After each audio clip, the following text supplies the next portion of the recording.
Okay, Twitch doesn't like my title. Hi, everyone. It's Protest Mom. It's time for the weekly meeting. Whoop, whoop. Give me just a second while I pull it up. I'm not 3 sheets to the wind, but I'm close. There we go. Live on Twitch. Twitch is the good for you, Twitch. Denver Protest Mom. We're getting ready to roll. Happy yelling at City Council Day, everybody. Woo! It's my favorite day of the week. I don't know about y'all, but it's my favorite day. So I'm going to sit here and wave my hand around a lot to brag about my Christmas present, which I'm real thrilled about. Thank you, Mr. MK, for not only supporting me doing most of the incendiary stuff that white women are penalized for doing in this world. Instead, he supports me and loves me no matter what. That's great. May all of you find, because you deserve it, and do not stop until you find the person who does. Love the hell out of you no matter what you do. And I will be that person for you until you find it. Yay, I know you're outside. I couldn't be there. We just found out that we were exposed to COVID. So no one's going to be seeing me for another 10 days or so. But that doesn't mean I'm going to be quiet. It doesn't mean I'm not going to be doing the work. It just means I'm going to be doing it from a distance.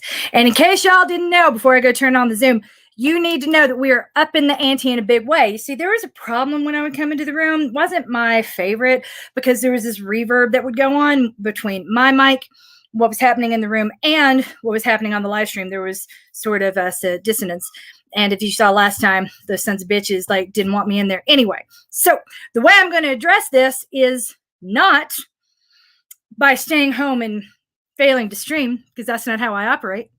We're going to project this bitch on the side of the goddamn building every Monday night from here to eternity. And if they decide that I'm not allowed to do it, which legally they can't stop me, I know because I spoke with my attorney at length about this today, as white women tend to do before we do really crazy shit. This is where the privilege comes from. Hi, I'm totally happy to pay you $250 an hour for you to tell me what the penalty will be for the crazy shit I'm thinking of doing today. Yay! And they tell you, and they look, and to quote the People versus Larry Flynt, I'm the ideal client, I'm rich and stupid, and I love fucking with the law. So there you go. Once I get my new projector here, I'm not going in that building anymore. We're going to make this widely accessible to everyone, regardless of the digital divide. Monday nights are going to become a thing. Mutual aid, yelling at city council, happening outside the building, because I don't want to be in there anyway. COVID, it's gross. Yay. So taking this Monday night to recuperate and quarantine.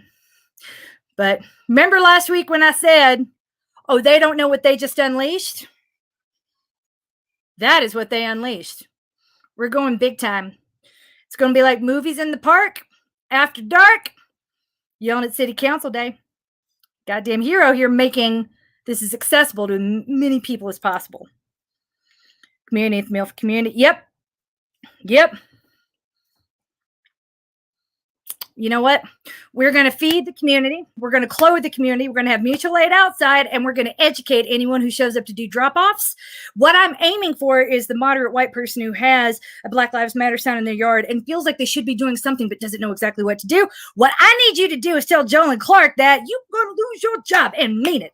So I'm going to give them explicit instructions, but it starts with drawing them to a place and then making it cool enough that they want to stay. So we start with craftivism and lure them in with Buddhist grandma, and then we hit them where it hurts and start hitting city council where it hurts by making Monday nights huge, as I would like to do through the winter.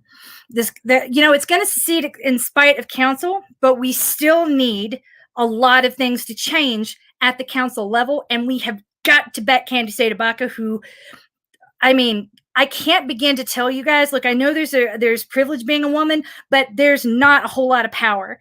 And every time you flex, you are pissing someone off who has more power than you and will block you at every turn. That woman, Her Royal Highness Candace Tabaka, goes hard in the paint for us every single week, saying, I do not care what it costs me. I'm going to do the right thing. We have to show up for her. We have to, which is why we want to create a voting block out of the unhoused. We have an estimated 6,000 in the city. That number is set to quadruple by the time the eviction moratorium has ended. Imagine all of them in one place. Imagine all of them coming to Mutual Aid Mondays. Imagine all of them getting registered to vote and doing that in the district where they reside.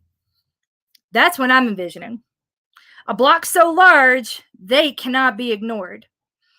So let's make it happen, y'all. It doesn't happen outside the halls of power. It happens by learning what the mechanisms are, then pulling them while giving them the finger. That happens to be my specialty. Welcome to my world. Yay! Here we go. Legistar. And yes, I am 2 sheets to the wind, not quite 3, because it was my company Christmas party just now, and my gorgeous husband, if y'all haven't met him yet, he is gorgeous. I'm a lucky woman. I love the hell out of that man. He was a bartender once a long time ago, and he still likes to make special cocktails for my clients and for special events.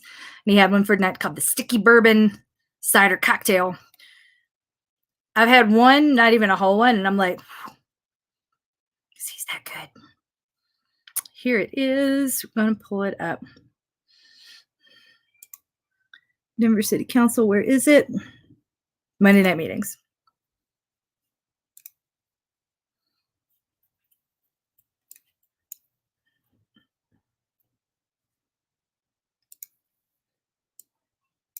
Unique as well. So just a few things that came up at committee that may or may not be important to folks, but just wanted to get them on the record since we're having a little version of that debate. So important questions about timing, but I also just wanted us to think about consistency between electeds who are also citywide electeds, like our clerk and our auditor, who are not subject to those conditions. Thanks. All right, thank you, Councilwoman Kniech. Councilman Hines. Thank you, Madam President. Councilmember Flynn, I had the same question as Councilmember Kniech said. We did talk about that, and because of the timing, it just made it difficult to do a lot of the detailed discussion beyond what Councilmember Kniech said. The only other thing that I mentioned that I want to put on the record was alluded to by President Gilmore, and that was. I hope that we have a DA of color, or even better, a woman of color who's our district attorney at some point. And if we stall raises now, then that makes the position less competitive for attorneys who can make way more money in the private practice and not have their houses physically protested or in-person protested, or have all of their decisions open for scrutiny. So what? So you're saying we're only going to get bad attorneys? Does it fucking matter if they're hamstrung by the goddamn city charter? And so again, and they work for the mayor, not us.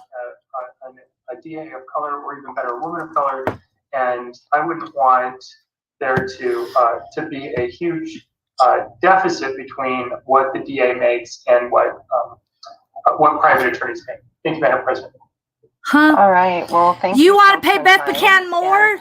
And, you're back up, Councilwoman Seda Baca. We have this on the floor to vote on its publication. So after your comments, we're going to go ahead and vote on the publication of this. Awesome. Just a quick comment and a question. The comment is regarding having the public input session at committee. 10:30, 1:30 in the day is often a major challenge for regular people to be able to tune in and participate, because many of them are working all day long and don't have the ability that we have to set aside time and do some public testimony. And so I understand that it happened at FinGov, and believe that the public should have an opportunity anytime they like to address us, especially if the things that they're planning to address are going to be helpful for us in the future.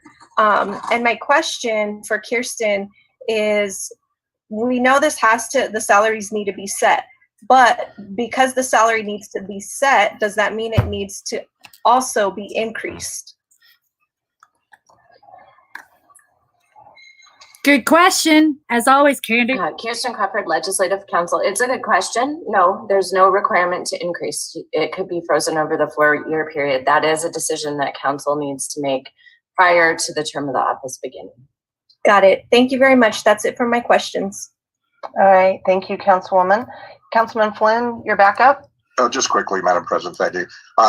I am going to vote yes to publish because we Of have to course have you this are. finalized by the next Of course you are. meeting, so there's no doubt about that. But I am uncertain on the amount of the raise as is Councilwoman Sita Baca. So I will talk more with colleagues. Did you just and agree with, with PA and with others Candy? on Did you mean the to do that? holiday. And Kirsten, I suppose that we could amend this on final because we're not changing the title, correct? Someone needs to take his temperature. I'm worried. Silence means consent. I'm not sure about that. Well, Let's just wait assume for it does. Kirsten to chime back in there. I'll just assume it does. And I do understand, as Councilwoman Knich said, that the merit system, the pay raises for career service they have an average, and everybody gets something different depending on performance.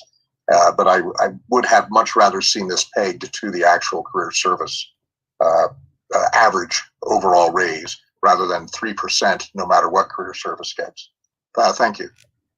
Very good. Thank you, Councilman Flynn. And so the motion on the floor is to order Council Bill 20-15. Did he really just say silence means consent? Roll call. Sita Baca, No. Clark, Aye. Flynn, Aye. Herndon, Aye. Hines, Aye. Cashman, Aye. Kinich, Aye. Woo! Fuck Ortega. all y'all! Sandoval, Yeah, I think. Can you Aye. put the link to your TED Talk, Sawyer. please, in Twitter? Because I'm Aye. about to lose my goddamn mind. Torres, Aye. Black. Aye. Madam President, How did no one call this out? All of you are failing. All of you are failing me right now for not calling him out on that rape culture 11 ayes. verbiage. Bill 1553. Silence does not mean consent. That concludes the items to be called out. All other bills for No, there's a lot that needs to be called. There's a lot more that needs to be called out. What is wrong with you? Or a block vote, and you will need to vote aye. Otherwise, this is your last chance to call out an item for a separate vote. Councilman Hines, will you please put the He just said proclamations silence and means resolutions consent. for adoption? Get and in bills there. for final consideration for final passage on the floor. Thank you, Madam President. I move that the proclamations and resolutions be adopted and bills on final consideration be placed on final. He just said consideration. silence means consent, and no one caught it. The blue bench needs to respond, or you're going to hear a lot from me in response at the next board meeting. 20-1439, I believe it's Tuesday. We vote on the budget. 20-1426. I'm not kidding. 20-1427. 20-1437. 20-1438. Of course, I'm live streaming. 20-1171. 20-1311. 20-13. I don't play. 20-13. Y'all shouldn't either. 20-1344. 20-1345. 20-1386. 20-1401. 20-1406. There's something seriously wrong. 20-1433. 20-1409. 20-1341. Thank you. It has been moved. Second. Second. Thank you, Councilwoman Sawyer. Madam Secretary, roll call, please. Black, Aye. Sita Baca, Aye. Clark, Aye. Flynn, Aye. Herndon, Aye. Hines, Aye. Cashman, Aye. Kinich, Aye. Sandoval. Ortega's still here. Oh, I apologize. Ortega, Are you here, Ortega? Aye. Great. Did you hear him when he said silence means consent? I Aye. wasn't sure. Sawyer, Aye. Torres, Aye. Silence does not mean consent. Aye. What the hell is wrong with y'all? Madam Secretary, close the voting and announce the results. 13 eyes. 13 ayes. The proclamations and resolutions have been adopted and bills have been placed upon final consideration and do pass. The pre-recess announcement. Tonight, there will be a required public hearing on Council Bill 1177, changing the zoning classification for 3621 Lowell Boulevard, a required public hearing on Council Bill 1184, changing the zoning classification for 2567 Albion Street, a required public hearing Seriously. on Council Bill 1399. Silence does not mean consent, y'all. It does not. Galapago Street as a structure for preservation, and a 1-hour courtesy public hearing on Council Bill 1444, renaming Columbus Park located at 1501 West 38th Avenue as La Raza Park. Anyone wishing to speak on any of these matters must go online to sign up during the recess. If there are no objections from members of council, we will take a 10-minute recess. Yeah, Council we're all members, going to please need remember to some turn help. off your cameras and mute your microphones, and we will return at 6:24 p.m.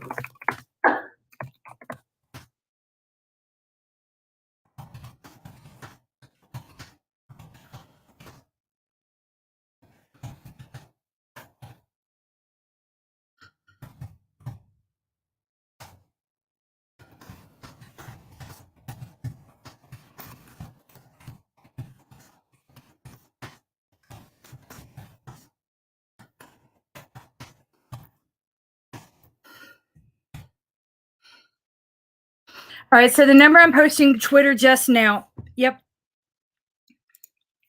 I really want this done for Aurora City Council. I want this done for Englewood City Council. We need to do this at every city council meeting everywhere, because if they don't know that we're watching, they will continue to do fucked up shit on our time. Voting once every 4 years is not your civic duty. This is your civic duty. This is how you look out for the least of you. This is how you advocate for the unhoused, people who can't afford cell phones, people who don't have access to Zoom. That's why I do this. I could Zoom it and sit here and be quiet, but there are all kinds of people who have all kinds of jobs who don't have desktop computers, who cannot access Zoom on their smartphones, and the best they can do is watch me on Twitter lose my shit when these people say things like silence means consent, which it does not, by the way. This is what civic engagement looks like. Engage! Get on Twitter right now and tell him how wrong he is. That was Councilman Flynn of District 2 telling you the wrong thing. And if you're triggered right now and you need some help, I'm on the board of the Blue Bench Denver, and we exist for this reason. I'm about to post the number of 1-800 number if you find yourself a little triggered, angry, and you don't know why. That's rape culture. There's help. There's someone willing to listen to you and help you process those very valid emotions right now on that toll-free number I just put on the screen, thebluebenchdenver.org. We offer free therapy and advocacy for survivors, as well as prevention education to make sure our goal is to eradicate sexual assault, and we fight it on multiple fronts simultaneously. I can't believe I had to, my tax dollars. Here's the thing about taxes. I like paying them. Here's why. They are the investment that I make in my community. And as a white person, I like giving a shit about my investments. I monitor them closely. This one, more closely than any other. Hopefully you will as well. BlueBenchDenver.org. Yes, Councilman District 2, Flynn. Kevin Flynn. Flynn. Let me find.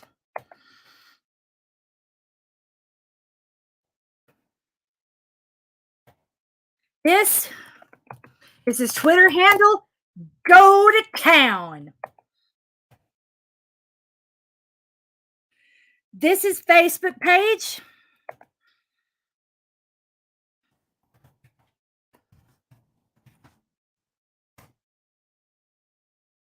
Tell him what you think.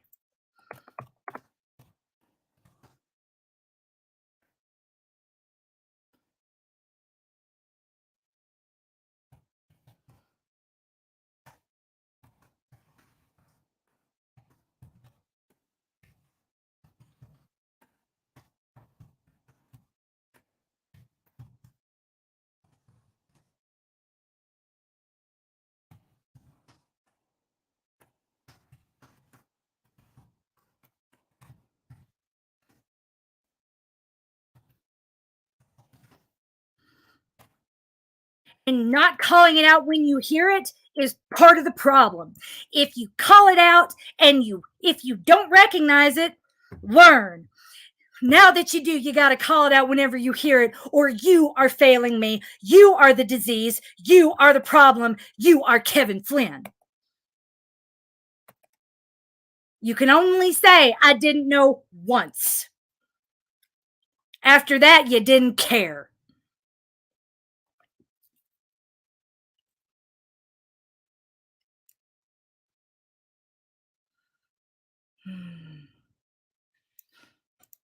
Thank y'all. Thank you, Shannon. This is why I had to take a couple weeks off. I knew last week, sorry, the earrings are coming off. That's how mad I am. Last week, I knew that all of a sudden, all the politicking is what we call it where I come from. Sorry, I've had a few drinks. I was already in a mood, and then this started. So politicking is what we call it where I come from. It's where you say a bunch of horse shit, and everybody knows it's horse shit, but no one calls out the horse shit to your face because that is rude for reasons I'll never understand. Something about the power dynamic of the white man, but the politicking I was not looking forward to last week was everybody said, well, we are forced by the city charter to give this raise to police that I don't think is warranted. Meanwhile, that was worked out behind closed doors that most of these people weren't in because that's what the city charter dictates. How many of those motherfuckers are then going to turn around to vote to overturn the city charter, make that change, and put power in the hands of the people? You got to show up to this too. And this is why. This is what they do when they think we're not looking. And a lot of us weren't. I wasn't. I didn't know who my councilman was. I couldn't have picked him out of a lineup, let alone that picture, back in January or March or May. You know what changed? Elizabeth Epps. Back when the protests started dying down, because everybody had to go back to work in their communities, and the police started inflaming everything every single night. There was a post from Twitter made by Elizabeth Epps saying, by the way, it is not our job to protest. We are here doing the work. We have to go back to that work because our communities need us.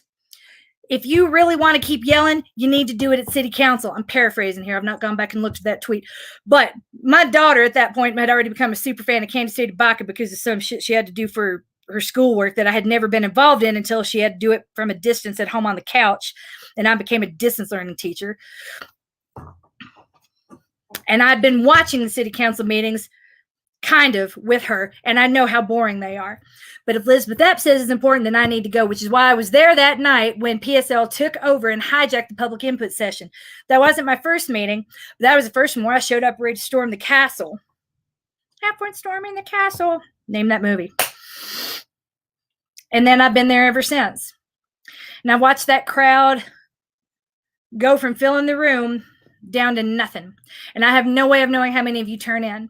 But I'm telling you, I got 4 kids that I love. And I still would have had 4, even if I'd had to teach them all at home the way I do now. I tell you, I'm not cut out for that shit.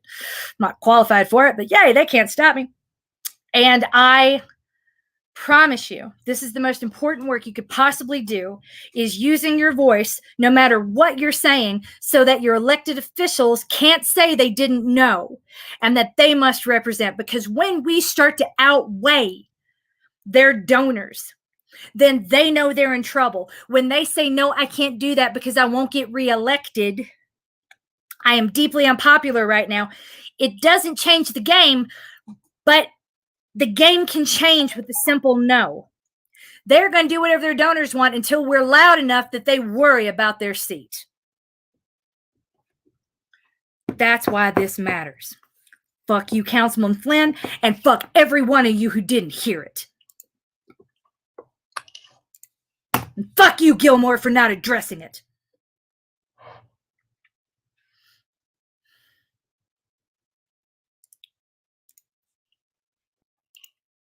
This ain't hard.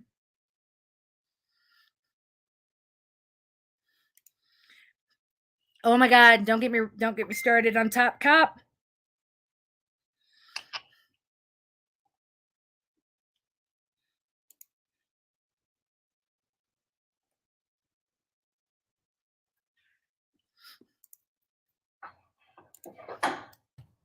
We have 4 public hearings tonight. Speakers should begin their remarks by telling the council their names and cities of residence, and if they feel comfortable doing so, their home addresses. When called upon, please wait until our meeting host promotes you to speaker. When you are promoted, your screen will flash and say reconnecting to meeting. Please do not leave the meeting. You will be reconnected and will need to turn on your camera. If you don't have a camera, you will need to, you'll be reconnected and you'll need to turn on your camera if you have one, and your microphone. If you're signed up to answer questions only, state your name and note you're available for questions of council. Speakers will have 3 minutes. There's no yielding It's not okay, of time. you guys. It is not If okay. translation is needed, you will be given an additional 3 minutes for your comments to be interpreted. You will see your time flash on the It's not screen okay. when you have 30 seconds left. Speakers must stay on the topic of the hearing It's not okay. and must direct their comments to the council members. Please refrain from profane or obscene speech. Direct your comments to council. Try as not a to whole, say and anything please rapey. refrain from individual Could ya? or personal attacks. Councilman Hines, will you please put Council Bill 1177 on the floor for final Yeah, I know. I'm passage? sorry I'm hurting, but you know what?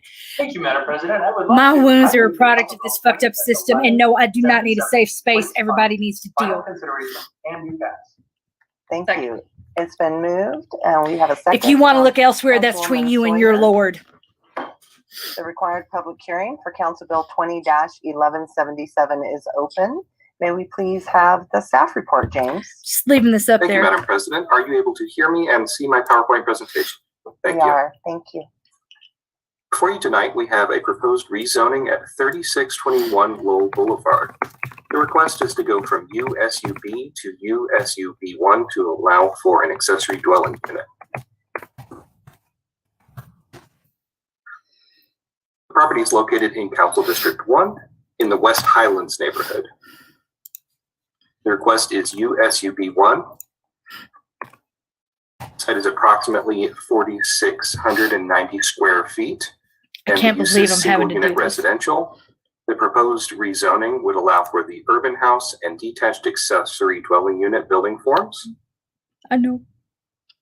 Existing zoning is USUB. It is surrounded by other USUB lots as well as some USUA lots. How do we tune into And there is Aurora a City Council? commercial strip with And how can we CMX5 start coordinating and together UMS3 to the co-stream north. side by side and keep people informed? Let me know. Existing land use is single unit residential, and the property is surrounded by other single unit residential uses as well as some multi-unit residential uses. This slide depicts the existing building form and scale. 2 of the photos show the property in question as denoted by the red arrows, and then some context photos of properties around the site. This item was recommended for approval unanimously at Planning Board on October 21st and forwarded by the Looney Committee on October 27th. As of present, staff has received no comment letters from RNOs or the general public.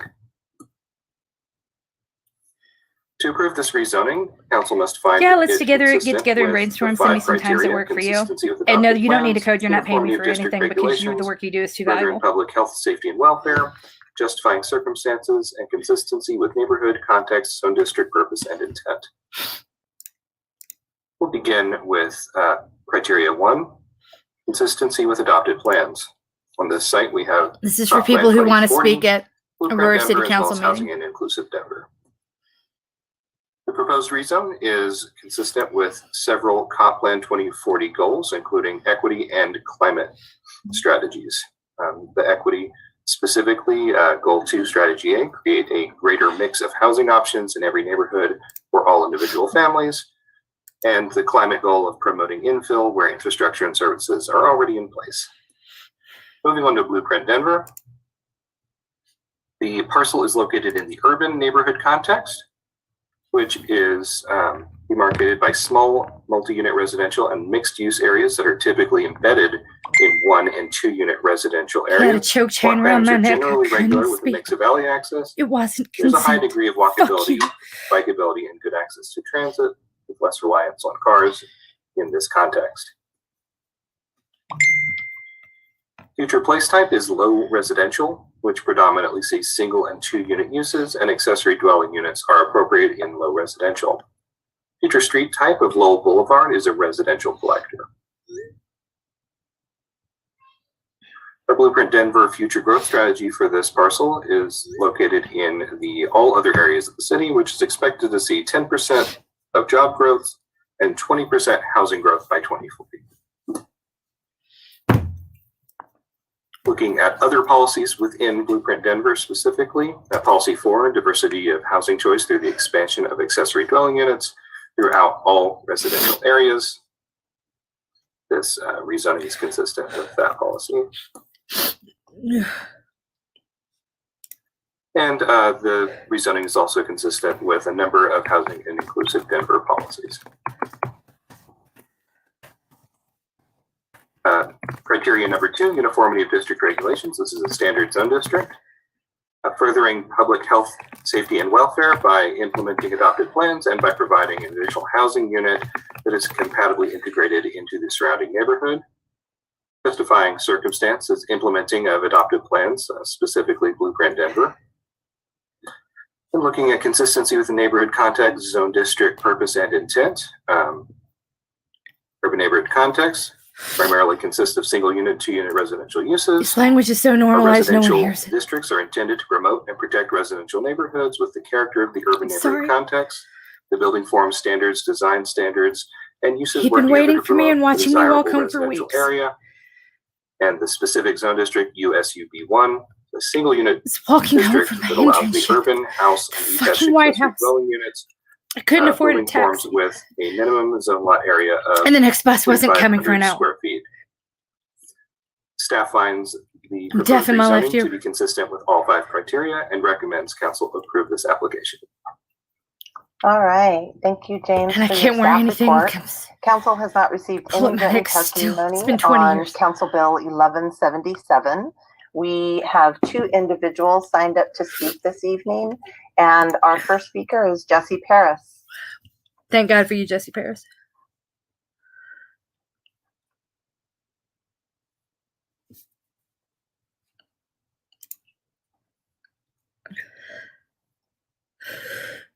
All right, go ahead, Jesse. Did you put Jesse up or me up? Because it looked like I saw my picture. It's Jesse's up first, Okay.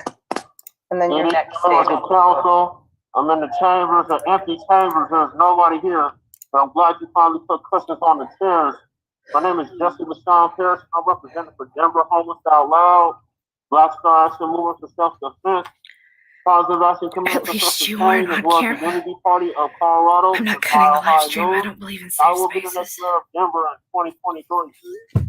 I am further For others, sure, but not for me. Everyone should have to deal with the product their society created. I was against it initially because I thought it was going to be more gentrification as usual. This area of town has been rapidly gentrified, so I've gotten used to rezoning that involve more gentrification of predominantly Black and brown areas. So, upon further consideration, I support accessory dwelling units. I would love to see them in every single district in the city, just like I would love to see tiny home villages and safe outdoor spaces.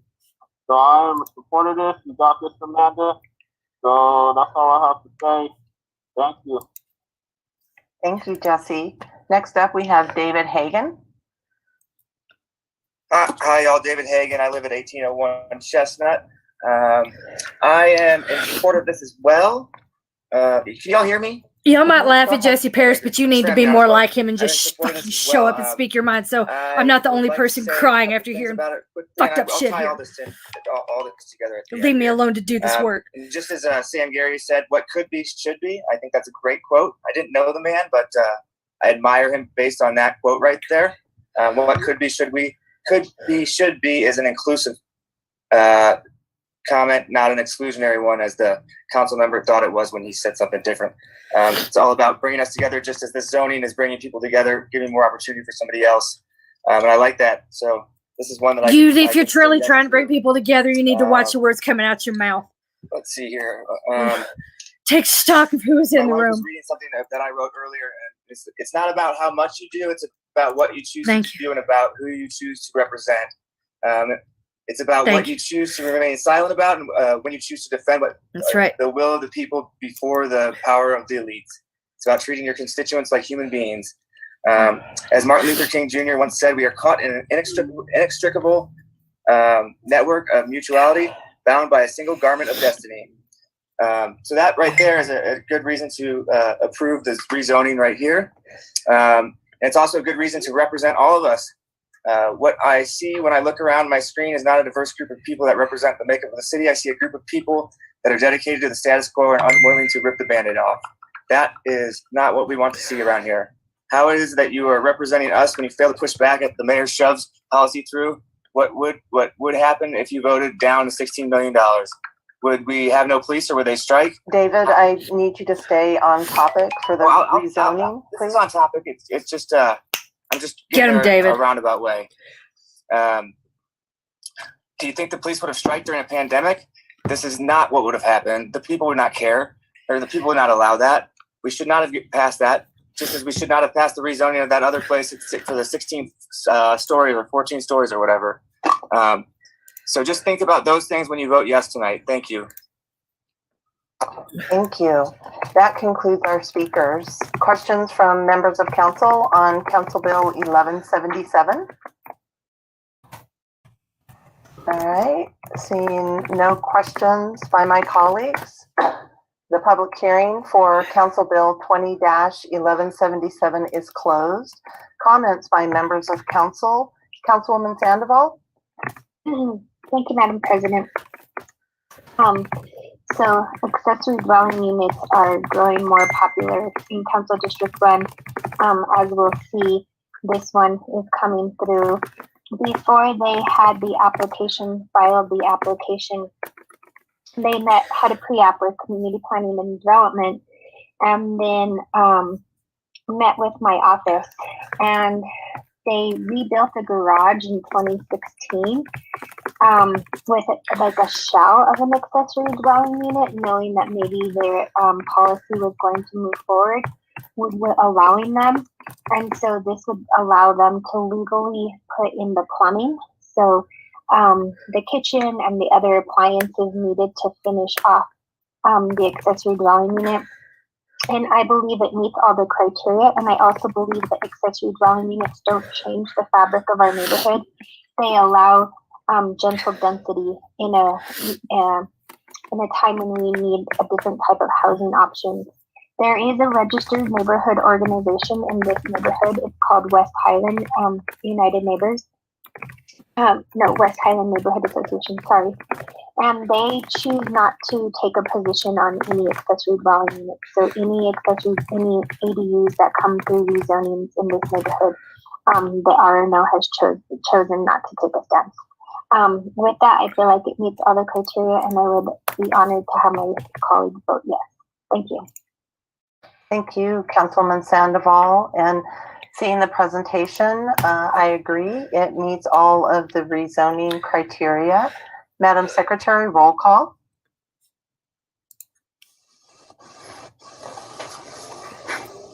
Sandoval. Aye. Sawyer. Aye. Torres. Aye. Black. Aye. Cedabaka. Aye. Clark. Aye. Flynn. Aye. Herndon. Aye. Hines. Aye. Cashman. Aye. Kinich. Aye. Ortega. Madam President. Aye. Madam Secretary, please close the voting and announce results. 12 ayes. 12 ayes. Council Bill 20-1177 has passed. Councilman Hines, will you please put Council Bill 1184 on the floor for final passage? Yes, Madam President, I move that Council Bill 20-1184 be placed on final consideration and do pass. Second. Thank you. It's been moved, and thank you for the second. Councilman Herndon? The required public hearing for Council Bill 20-1184 is open. May we please have the staff report, Elle? Yes, my name's Alice Deavy, and I'm here to present the proposed rezoning at 2567 Albion Street. So first, just want to confirm, can you hear me? Great, and I apologize, you can probably also hear a crying baby. That will hopefully stop shortly. Can y'all hear me crying? And now, can you see my screen? We just need you to go ahead and make it full screen. There you go. All set? Right, good to go. Great. All right. Well, let's get going. This will be largely familiar because it's very similar to the previous case. But we are in Council District 8 in the North Park Hill neighborhood. Okay. So the subject property is just under 6,000 square feet. Okay. And the proposed rezoning is from USUC to USUC1 to allow an accessory dwelling unit. So the subject property and all the properties surrounding it are currently USUC. Similarly, the site and surrounding properties are the single unit residential land use with a few public and quasi-public and higher density residential surrounding in the surrounding area. No one stopped. So the photos on the right, the one one in the middle is the subject property, and then the nearby, a couple nearby properties are shown on the top and bottom. Just that crazy lady crying on so camera this now. map amendment application was on the consent agenda for both planning board and attention so so badly that it's wackadoo. moved forward for both of those unanimously, and staff have not received any comments on this application. So now looking at the review criteria, we have 4 plans to consider for this particular site. Staff found this rezoning to be consistent with several strategies in the comprehensive plan. In particular, the proposed rezoning would allow for an additional housing option near transit and a mix of uses within an established neighborhood, Is there a woman leading which is this whole consistent thing? with the strategies and the equitable, affordable, and inclusive vision element shown here. And it would allow for compatible infill development consistent with the strategy from the environmentally resilient vision element shown here. So then moving to Blueprint Denver, that plan maps this area as within the urban context and within the residential low future place. And the description for that does specify that accessory dwelling units are appropriate. Under the Blueprint growth strategy, areas including the subject property are expected to see 10% of job growth and 20% of housing growth by 2040. The additional accessory dwelling unit permitted by the proposed rezoning is consistent with that. And then the proposed rezoning is also consistent with these 2 strategies from Blueprint that both recommend expanding the allowance of ADUs. So then we have the Park Hill neighborhood plan. And in that plan from 2000, this area is mapped as part of what the plan refers to as R0. And it defines that as a stable residential area. The goals and strategies in that plan recommend reinforcing the residential character while creating a mix of housing types. Then Housing and Inclusive Denver, which was adopted in 2018, it contains recommendations that are directly relevant to this rezoning. The plan recommends expanding the development of accessory dwelling units. So the proposed map amendment to USUC1 is consistent with these recommendations. So staff found that the rezoning is consistent with adopted plans. The proposed rezoning will result in a uniform application of zone district building form, use, and design regulations, and it will further public health, safety, and welfare through implementing adopted plans and facilitating increased housing density. Staff found that the proposed rezoning is justified through changed and changing conditions. The adoption of Blueprint, the Blueprint update, and Housing Inclusive Denver included policies that specifically support this rezoning request. Finally, the context, zone district purpose, and the intent of USUC1 are all appropriate for this particular location, given the surrounding area and the adopted plan guidance. So given the finding that all review criteria have been met, staff recommend approval of the proposed rezoning. Thank you. All right. Thank you, Ella, for the staff report. Council has not received any written testimony on Council Bill 1184, and we have one individual signed up to speak this evening. We have Jesse Parasa. I don't even know how many people watch. I can't get anyone to pay attention.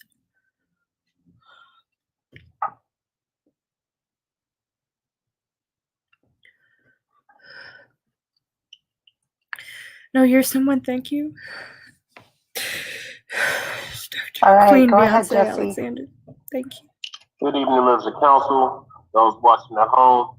My name is Jesse LaShawn Paris, and I live in District 8 in Councilman Herndon's district, and I'm representing for Denver Homeless Out Loud, Black Stars to Move for Self-Defense, Positive Action Commitment for Social Change, as well as the I don't Unity either. I'm not Party even of sure what they're talking Colorado and Mile High News, and I will be the next mayor of Denver in All I know is I 2023. love this guy for showing up every I week, am no in matter favor what. of this rezoning tonight. I support ADUs It's along with tiny home villages 23 years. and safe outdoor spaces. I just had a question for the council. And How no one's many saying of the anything rezoning still has units this have been effect on me when approved things like this in happen. North Park Hill, or in this case, South Park Hill? If someone could please answer that question, I would greatly appreciate it. Thank you, Shayna. Thank you. Thank you. I'm gonna go amplify it. That concludes our speakers tonight. Questions from members of council on Council Bill 1184? Seeing none, the public hearing for Council Bill 20-1184 is closed. Comments by members of council. Councilman Herndon? Thank you, Madam President. I think this clearly meets the criteria, and I'll ask some of my colleagues to support it. Thank you very much. All right, thank you, Councilman. I will weigh in as well. It shows that it meets all of the criteria, and I will be supporting it as well, and hopefully everyone will too. Madam Secretary, roll call, please. Herndon. Aye. Hines. Aye. Cashman. Aye. Kinese. Aye. Sandoval. Aye. Sawyer. Aye. Torres. Aye. Black. Aye. Cedarbaca. Aye. Clark. Aye. Flynn. Aye. Madam President. Aye. Madam Secretary, please close the voting and announce the results. 12 ayes. 12 ayes. Council Bill 20-1184 has passed. Councilman Hines, will you please put Council Bill 1399 on the floor for final passage? Thank you, Madam President. I move that Council Bill 20-1399 be placed on final consideration and to pass. Second. Thank you. It's been moved, and we've got the second in there from Councilman Herndon. The required public hearing for Council Bill 20-1399 is open. May we please have the staff report? Kara? Thank you, Tess. Good evening. Let me share my screen for just a moment.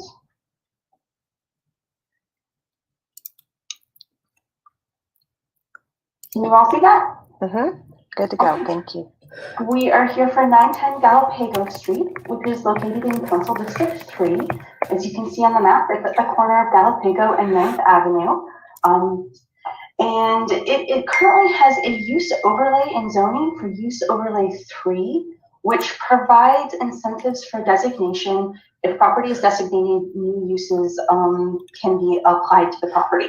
So the use overlay is already there, and so the property owner is coming forward for designation to be able to take advantage of this landmark designation. Matt should be here to add to anything on that. And Historic Denver assisted with the application, the completion of the application for this designation application, and they should also be here if you have questions for them. So per the landmark ordinance, in order for a property to be designated, the structure needs to maintain its integrity. It needs to be 30 years of age or older, or of exceptional importance. The structure must meet at least 3 out of the 10 criteria, and the LPC needs to consider the structure's historic context. This particular property is significant under 3 of their criteria, and we'll go through all 3 of these. So first, the property is associated with the development of the city. It's directly tied to the development of Denver's West Side, which is one of Denver's oldest residential neighborhoods and has historically been a working class and immigrant neighborhood. In the 1870s, Alexander Cameron Hunt, which later on went on to become territorial governor, was an early resident and developer of the area. He I homesteaded the appreciate land that. that is the park within Alma I'm gonna Lincoln Park, keep, and even if I have to subdivided take a break, this I'll keep surrounding the stream neighborhood, going. Let's just and go which was started the lay down beginning for of a the minute. early development of the neighborhood. I Followed hear by you. I him was appreciate you, another but I do neighborhood this to vendor, make it more businessman who accessible started to people. developing So the neighborhood, John W. Smith. I do think Smith it's had important platted subdivisions in for people to the see Capitol the Hill aftermath and area. He understand that the developed some of words the early matter. water supply. Smith's Ditch, of which there's still a remnant in Wash Park, is named after I love you him. too. Thank you. And so then following AC Hunt, If y'all really Smith love me, also please tell began Kevin Flynn what you subdividing think of the area. this. He Please. deeded land and provided money Tell for him he can't construction of use the faces like chapel, that. at the Tell corner Gilmore she of should have stopped him. Lincoln, Ninth and Water Street. Just say something. The chapel To was them, constructed not for just the me. Church of the United Brethren, and it was situated on the outskirts of the city, as was known Don't let it as go. Rocky Mountain News, at the time of its construction. And so Smith used this likely as a form of advertisement I've got for privilege. his subdivision. In order to show that there Bourbon. was a viable community, he built the chapel to show that the community was strong enough in order to support a church. And so it is likely that the church was something that he did in order to help sell his subdivision, but it represents the growth of the area. That the neighborhood was well developed enough to support the church as well as some other commercial buildings in the area. It was one of 8 churches between 1882 and 1893 that were constructed in what we now know as the Alma Lincoln Park neighborhood. As you take a look at the Sanborn map to the left, it shows where the church is located, and this is reflected of an 1897 mapping. Overall, this is one of the oldest remaining churches in the La Alma Park neighborhood, and is significant as it represents the historical development of the city. Thank you so much. I appreciate it. I really do. The property is also I do, more than you know. significant for its distinctive visible characteristics of the Gothic Revival style. The property is designated on the State Register of Historic Properties for its architectural style, as can be seen in the steeply pitched gable roof, the ashlar square masonry. Tell him what you think. Go to his Facebook page. And ashlar means that it's rough edges on the front of the brick, or on the front of the Go to stone. Gilmore's Facebook It can page. also be Tell seen her in too. the She's the engaged buttresses on the corner, she's the president. She could have as well as stopped the proceedings length and of doors demanded windows, which are him do something she didn't. and then finally in the prominent steeple. And so this shows the characteristics of the Gothic Revival style and is significant for its architectural style.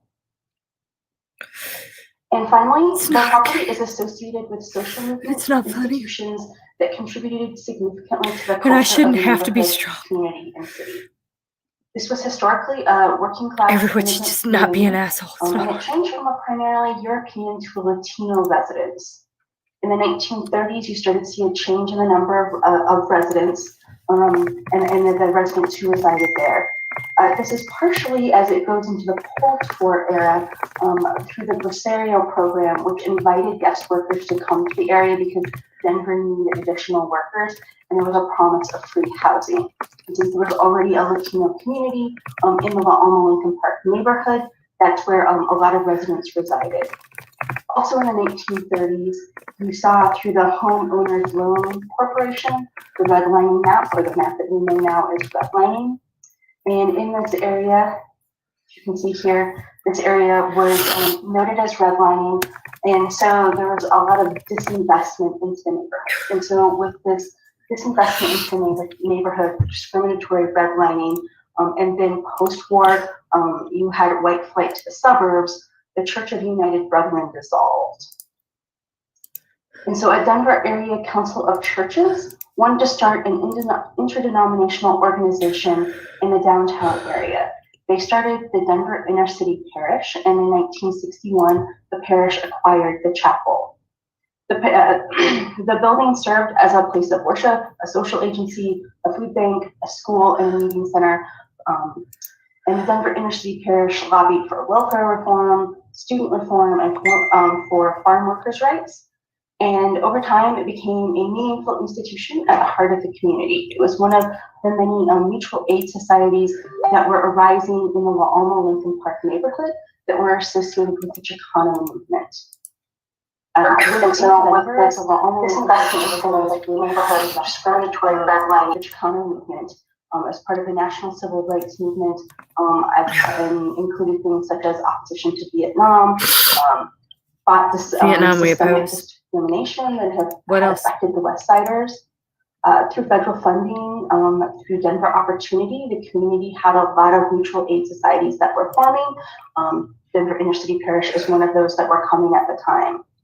In the Chicano movement, there were leaders forming within the community, some of which were serving as directors of Denver Inner City Parish.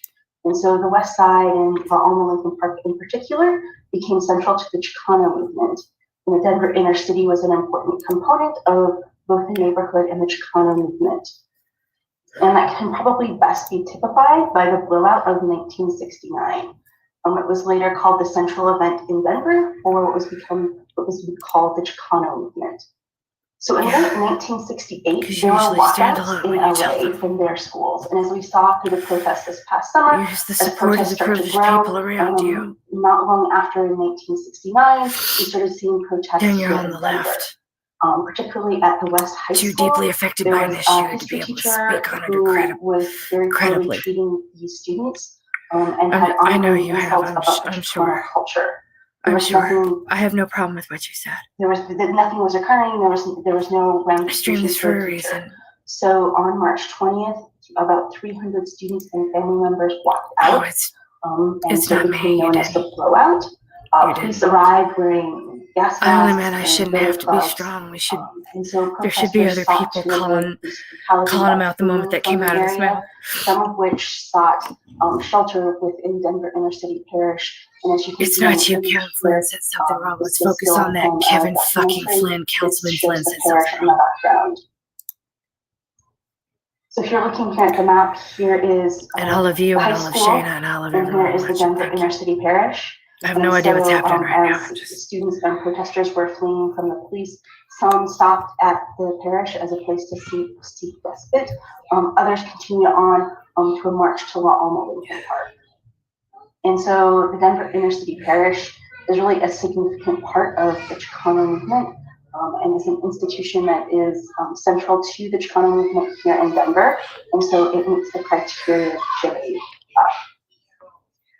for designation. And I don't want to tuck my kids in because I So don't in want to order for a explain to property them to be yet again why I'm crying. designated, in addition to meeting the 3 criteria, it also needs to I be love tucking my related, kids in. it still needs to demonstrate integrity. What he said was which is silence basically means the consent, preservation and he of saying laughed. that the building looks like. And although there have been additions and changes over time, And that's these why I put this changes banner were up. within a period of significance, which is basically Silence the does time not period mean for which consent. a property is important. So the large addition was done in 1923. When I was raped, There was a cross gable that was added. my attacker slammed my head against the concrete hard enough that I haven't been able to hear much out of my left ear ever since. Then he put a choke chain around my neck, so I couldn't make a sound. Was still there. We were in an alleyway in Georgetown. As part of the Chicano movement. Sometimes The silence means you property can't was breathe, but that's what the cop said too. Did you say no? Did The you tell him Landmark to stop? Preservation Commission also considers the historic context. Marks on my of the neck didn't property, matter. and historic context should be ideally strongly related to the criteria for which a property is designated. What's wrong is that we So have this property- our city council is just really bad, and I had to tell the mayor to fuck off a couple more times than usual. Valtego was one of the first chapels or churches in the neighborhood, and so it really reflected the growth of the La Alma Lincoln Park neighborhood. It was designed in Gothic Revival style, which is a prevalent architectural style for churches of the time. That's right. We are going to watch something again. And then in the 1960s, the chapel became the home of the Denver Inner City Parish, which was an organization that was directly associated with the important movements and leaders of the Chicano movement in Denver. So the LPC found that the historic context was reflected well in the designation application. You also, do you remember why I For think this that particular movie is property, problematic? there were 2 Why is that movie public comments problematic? that we heard. So we received, one was a written comment in support of the designation application, and then there was one public comment in support of the landmark That's preservation. one, because I don't believe in animal ownership, but also In the summary, story about the the man designation is meets not the true. criteria. They It's make him a lot over 30 nicer years than he of was in age. real life. The And the application story meets about at the least 3 woman out of the 10 is not true. criteria. It retains The one, integrity. she started And the LPC nonprofits all over considers historic Sweden. context She in was a its Christian and an celebration. angel, and she Landmark never, ever, Preservation ever did Commission anything. So they unanimously motioned made to his forward it memory to better your review, and and her CPD memory staff recommends approval of worse. the application. And that I have always will have a All problem with. right, well, thank you so But the much music for is the good. staff report tonight. Council has not received any written testimony on Council Bill 1399. And tonight we have 5 individuals signed up to speak. And our first speaker is Matt Slabby. But this is what I have to do if I'm going to make this world better and safer for you, is I got to scream and cry on camera a little bit and tell the mayor to fuck off and hold every elected official accountable. Matt, we might have to have you unmute Even when I'm not yourself. holding you, it's me being a good There, I got it. Well, my name is Matt Slaby. I'm the owner and the steward of the building. I'm here tonight to be available for questions that anybody might have about the property. Just I love you. By way of interest in the building, we're particularly interested in the adaptive uses that are available under a landmark designation. You know, as you see right now, it's only available use under the RH3 is functionally as condos. And you know, our intention is to use it as office space for a business that I own, but then also to use the remainder of the building to lease back to similarly situated organizations. Like the Intercity Parish that sold the building. That was something that we represented to them at the time of sale. So with that, thank you to Kara and to Jamie Torres and to the folks at Historic Denver. And if there's anything that I can do in the way of answering questions, I'm more than happy to be available to do that. All right. Thank you, Matt. We appreciate that. Next up, we have Annie Levinsky. Hi. Hi, everyone. I'm Annie Levinsky. I'm the Executive Director of Historic Denver, and we're located at 1420 Ogden Street in Denver. And for those of you who don't know us, we're a membership-based nonprofit organization that supports historic preservation advocacy and technical assistance. And so tonight we're here on both accounts, and we've had the opportunity to work with Matt on this application to produce a landmark designation.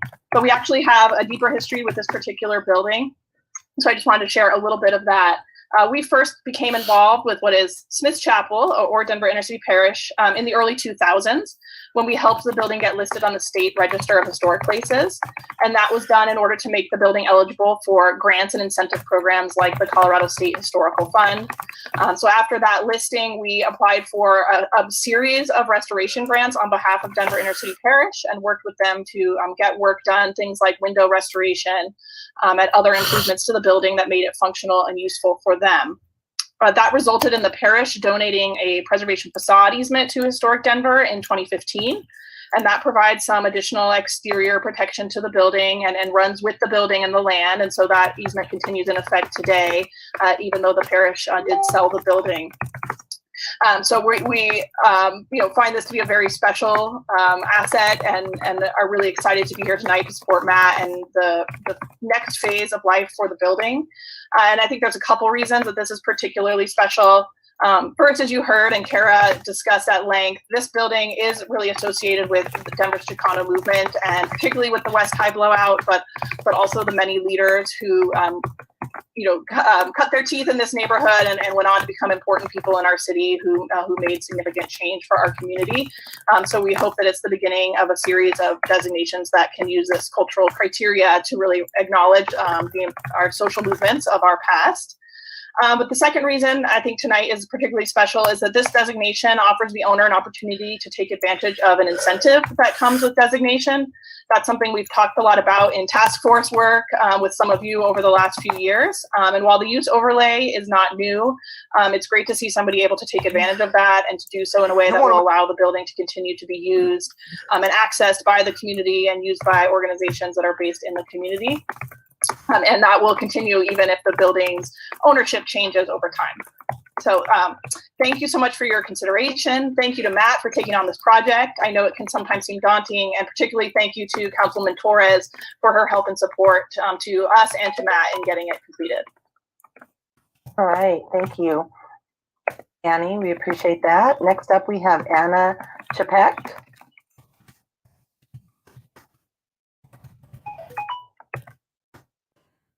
You might, oh, there you go. There we go. Okay, here I am. I'm Anna Chapek, and I live in the neighborhood. I'm at 871 Fox Street, so almost across the street from Smith's Chapel. And I I just want to say very quickly that I hope the council will vote in favor of giving the chapel landmark status. I'm very happy that this application is going forward. I've lived here for over 23 years, and so we have been, very aware of the chapel and its involvement in the community. And I guess you could say historically, it always has been a community building as a church, and then moving into different owners and organizations in there. But I am happy that it sounds like Matt is interested in continuing that community involvement. And so I asked the city council to vote in favor of the landmark status. And that's all I have. All right. Thank you, Anna, for joining us this evening. Our next speaker is Jesse Paris. Yes, good evening, members of council, those watching at home. My name is Jesse LaShawn Paris, and I'm representing for Denver Homeless Out Loud, Black Star Action Movement for Self-Defense, Positive Action Commitment for Social Change, as well as the Unity Party of Colorado and Mile High News. And I will be the next mayor of Denver in 2023.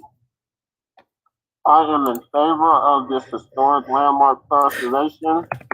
I am a graduate of West High School.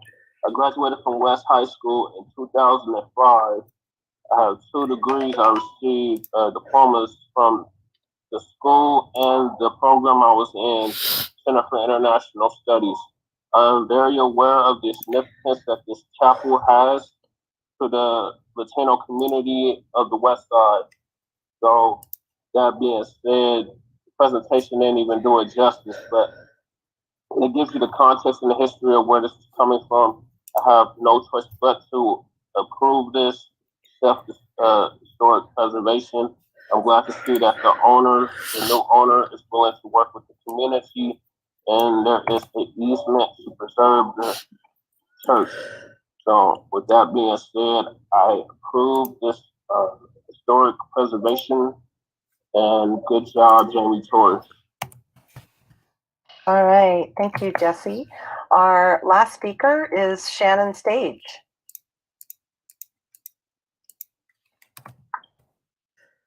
Thank you. Good evening, council members. Hopefully you can see me here. My name is Shannon. I am the preservation coordinator at Historic Denver. Our address is 1420 Ogden Street, Denver, Colorado. And I wanted to just reiterate a lot of what Annie said, but also add to that. We are really thrilled to be here to show our support tonight for the Smith Chapel designation at 910 Galapago Street. Kara's presentation did a great job explaining why Smith Chapel is significant for its association with the historical development of Denver's West Side, embodying the Gothic Revival architectural style, and being integral to the Chicano movement of the 1960s and 70s. Over the last few years, we at Historic Denver have been working with the Law on Wellington Park neighborhood on a project to research and inventory the long history of the neighborhood up to and including the Chicano movement. This research has helped inform the designation process for Smith Chapel and ensured that the chapel is not only recognized for its architecture, which was the case when it was previously listed on the State Register of Historic Places, but is also recognized for its cultural association and for the years it was occupied by the Denver Inner City Parish. We hope that the neighborhood project will continue to support additional recognition and designation for Denver's Chicano and Chicana movement history, with Smith Chapel being a great step in this direction. In closing, Historic Denver fully supports the Smith Chapel landmark designation, and I'm also happy to answer any questions about the application, as I was very close to helping write and finalize that application. Thank you. All right. Thank you, Shannon. And that concludes our speakers. Questions from members of council on Council Bill 1399?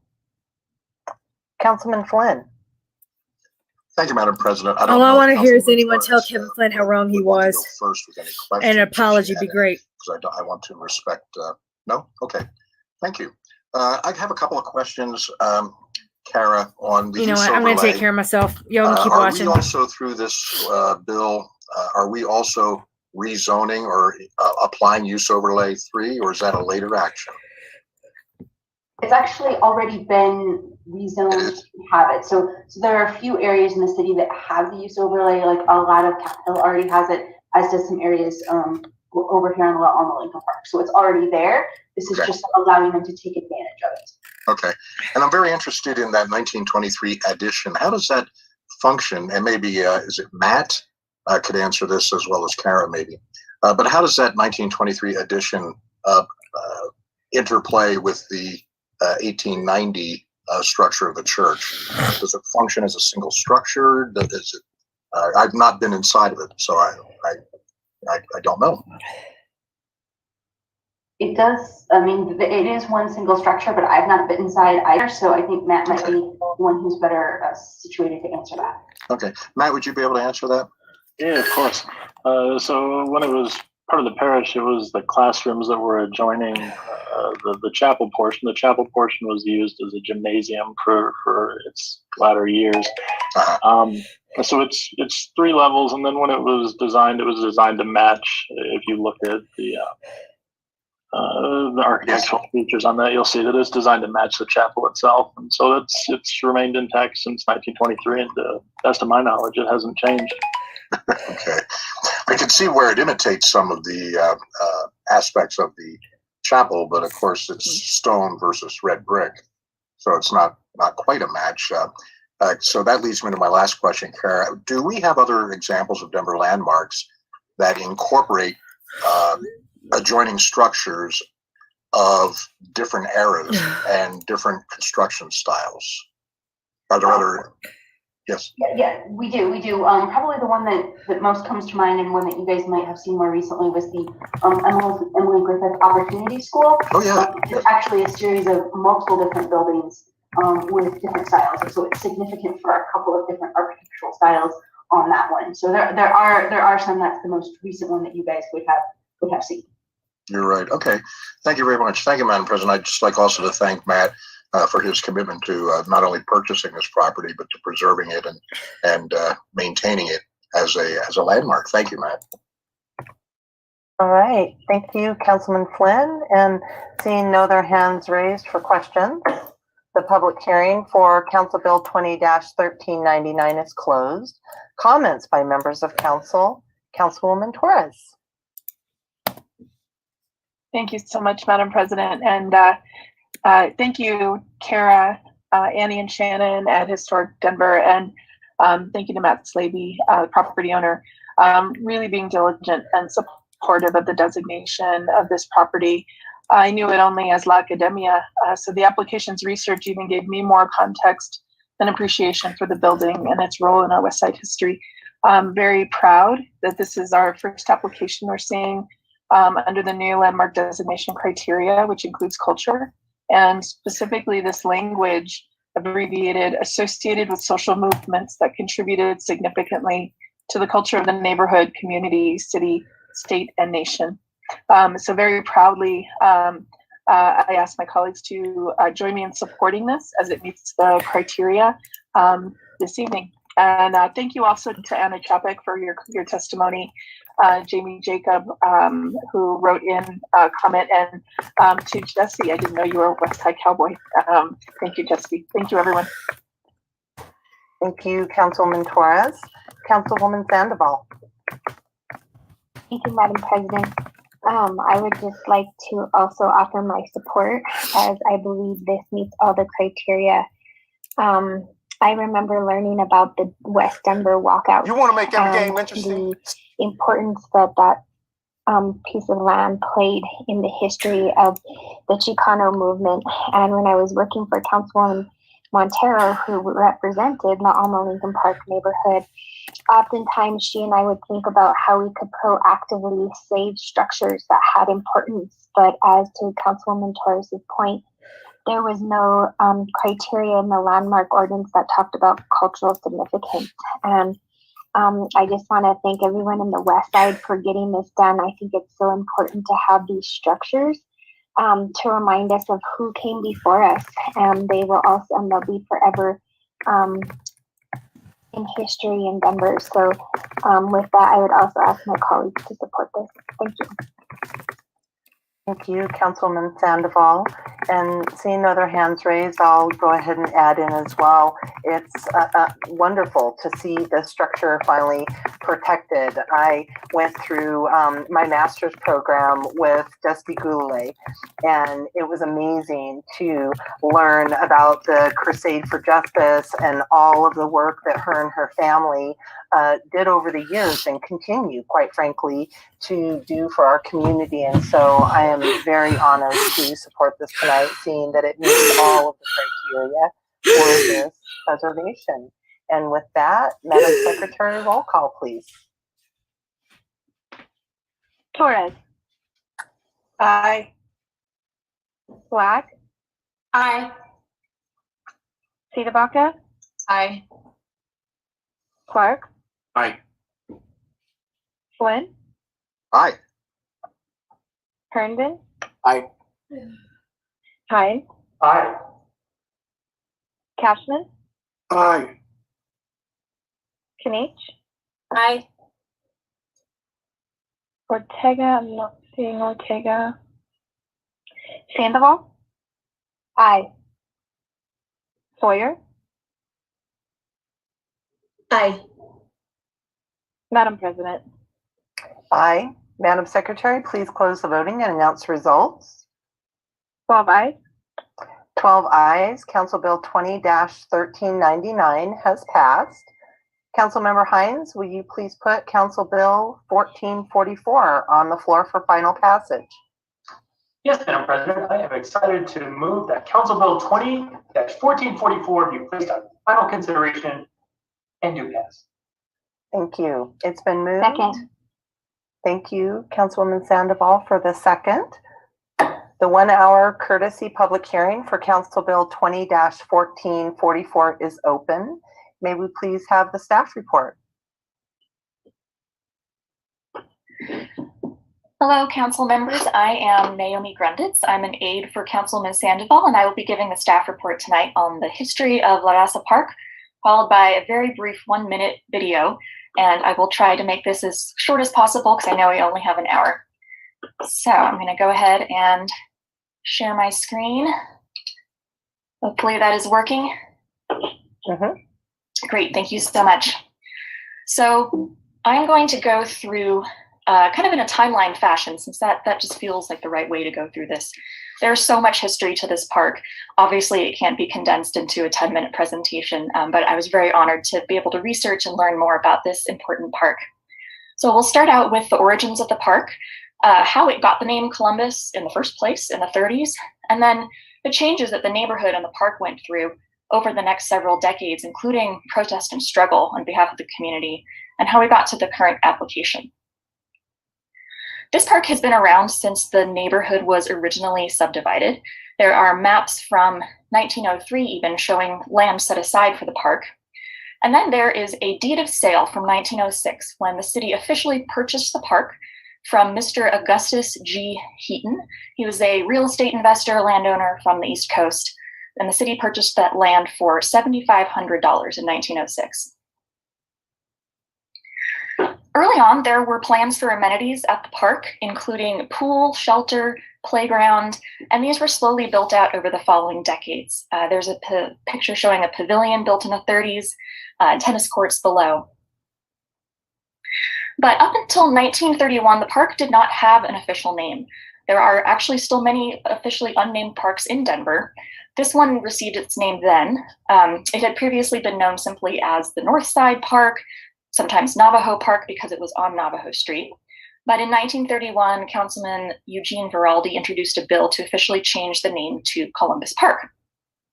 Now, in this article from 1931, it does mention that an organization of Italian Americans called the Friends of Italy had plans to raise funds to erect a memorial in the park. There is no evidence that this ever happened. And there might have been some confusion caused by this because later on in the 1980s, there is an article that cites that a group of Italian American community organization raised funds to purchase the park or to improve the park. And they list that number being $7,500. So we do think that that report from the 80s was actually incorrect and was conflating this mention in the dedication of the naming with the original purchase price by the city for $7,500. Regardless, this park has been an absolute beloved community gem for many years. There was a swimming pool that was built, and there's this amazing article, if you have time to read it, this clip from Rocky Mountain News of mothers and children learning how to swim at the park, and it's pretty delightful and a little dated. But there was also a lot of changes happening in the neighborhood during this time. As Karahan mentioned in the previous historic designation, which is actually really interesting to have both of these going through, one right after the other, this area experienced white flight. The Hispanic population of the neighborhood actually doubled from 1960 to 1970, while a lot of the younger Italian-American residents and other members of the white population left the area for the northern and western suburbs. So the community changed, but the love of the park was still there. It was used in a different way now as a focal point for cultural activities and for community for the now very large Latinx community. There was danza, traditional Aztec dance, being taught there. There were baseball teams. There was the use of the pool, children's activities, and music and events. And it was an incredible centering place for the community. But it was also a point of tension and increasing tension, as we see this trend happening in Denver, in Colorado, and across the US, the growing Chicano rights movement that Kara also mentioned previously. And this park became a bit of a gathering place for it. There's this image here of Ann Gutierrez speaking to the community about police harassment and the pool conditions that they were experiencing at the park. And people would gather there to discuss political action as part of these movements. So the pool itself and the park itself was actually a kind of a focal point for this growing tension too. Tension over how the city was caring for it, how they were feeling over-policed, not respected, how the park was being let to deteriorate. There's youth protests down at the Parks and Recreation Department asking for jobs for the youth in the community to work at the pool, rather than having other people come in and kind of police the area. So between 1970, when there was a takeover of the pool, really, to 1972, the park really did come under community control. There were murals that were made, and this own kind of self-governance was created. And every year after that, the La Raza Park rededication would happen, as a big celebration of when the community took ownership of the park. And this is really when we start to see the park really being called La Raza, and it's called La Raza by many people in the community from that point on. Unfortunately, the conflict did continue, and in 1981, at one of these yearly celebrations of the takeover of the park, there was an incredible conflict that happened when police came in and basically started to respond to in riot manner with tear gas and dogs. There's a video of it it's really, really distressing, and this was a point of trauma for many people in the neighborhood that still remember it. In addition to many of the daily feelings of kind of disrespect and disinvestment by the city. So moving forward, the park continued to be a site for a bit of conflict between how the community felt, how they felt welcomed, how they felt ownership over the park versus how the city wanted them to use the park, or how they saw the people who were using the park. We did get the kiosco that was built in 1989 at Plaza de la Raza, which is a symbol of how important this is to the current Latinx community. There was also, I should mention at this point, an attempt to officially rename the park La Raza, which unfortunately did not pass at that time. So now we get to today. This park, what's so important is that not only is it a key part of Denver's history, its ongoing importance to an incredibly vibrant and diverse Latinx community, not just in the north side, but all of Denver. So there are constant cultural celebrations, danza, solstice events, Dia de los Muertos is celebrated there, there's motorcycle and car events, and it's also still a site for activism for people gathering. Now I'd like to go over to some of the Parks and Rec naming policy of why removing Columbus is appropriate. So Columbus committed many documented atrocities against the indigenous Taino people of Hispaniola. And he also had actually a brutal reputation towards fellow Europeans. Eventually, he was arrested and brought back to Spain in chains and stripped of his governorship. In addition to the fact that the narrative of Columbus discovering America is offensive to many Indigenous people, and government recognition of Columbus in this way represents a long legacy of government-sanctioned oppression and violence. So, per the Parks and Rec naming policy, Parks and Rec reserves the right to rename any park if the person for whom it is named turned out to be disreputable or subsequently acts in a disreputable way. I believe we have all come to realize that this applies to Columbus. Secondly, in the first place, the parks policy shies away from naming parks after international figures. In fact, it says that parks should be named for people who have contributed to the Parks and Rec system themselves, to the city, or to the nation. But if it is someone of national, international importance, they should have a special connection to Denver or the state of Colorado. Columbus has none of that. So over the summer, we held an in-person petition signing event. This, of course, was difficult due to COVID, but we're very, very appreciative that so many people turned out and stayed distant while they signed the petition. We have support from other elected officials. And I think the most heartwarming thing of the day was seeing this 100-year-old man who walked there to the park to sign the petition and said he'd waited half his life for this name change. So why La Raza? La Raza is what the park has been called for over 50 years. It's a positive name, and it represents inclusivity and pride for this community. Now, that is the end of my presentation, and I've been asked to share a very, very fast 1-minute video. This was prepared for us by a constituent, Armando, and this is his experience of the petition signing. So hopefully this isn't too bad over Zoom.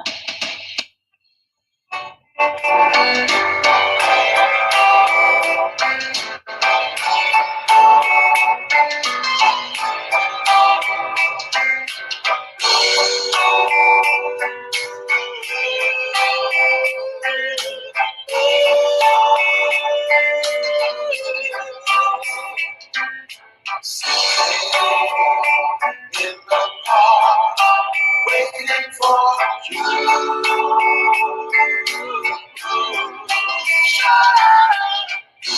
Get something ready. Waiting for you, my dear. Wondering if you're never gonna shine.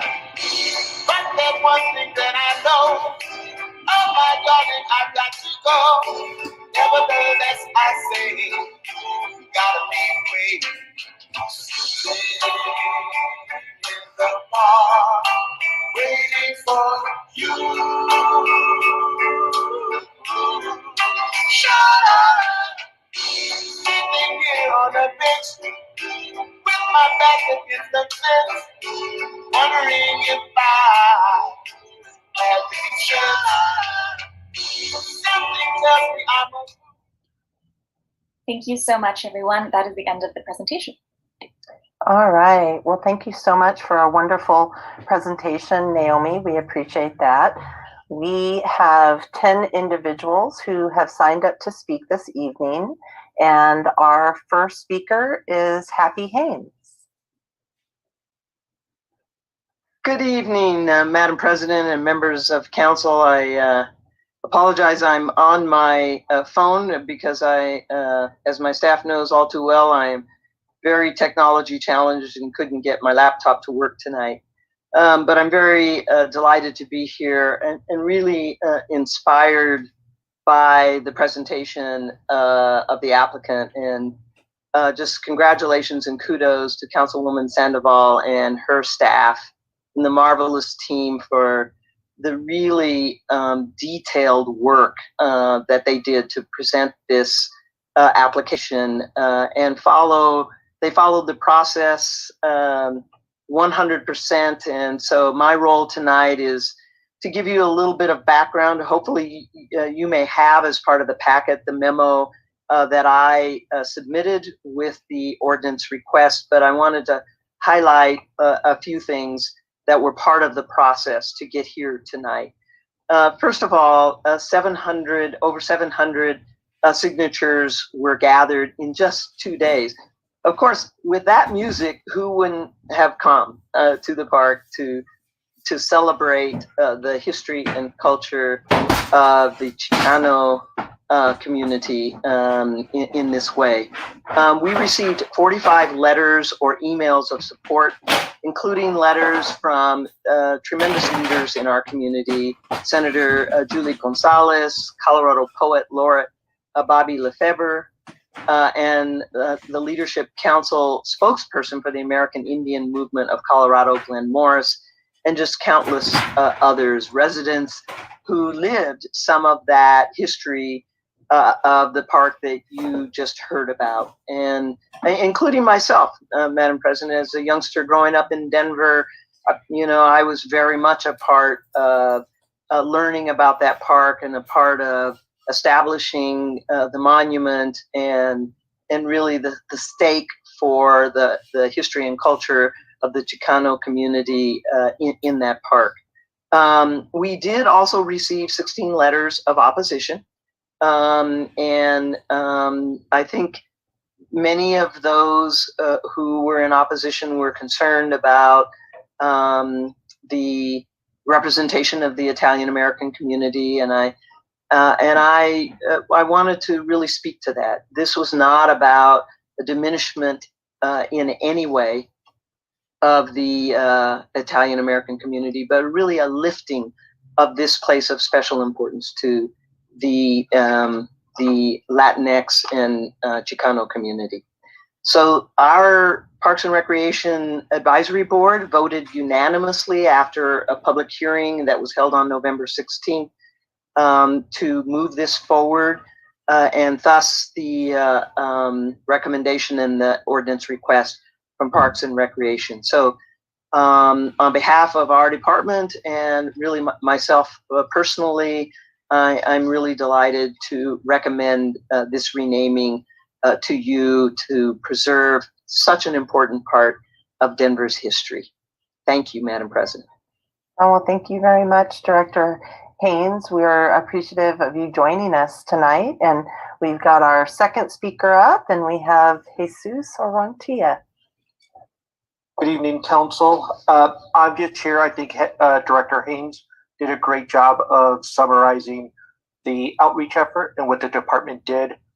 I'm just here to answer any questions that Council may have after the public hearing about the process that was followed by the applicant, Councilman Sandoval, the community, and then the department to get to you all. Very good. Thank you for joining us. And next up, our next speaker is Richard Sabel.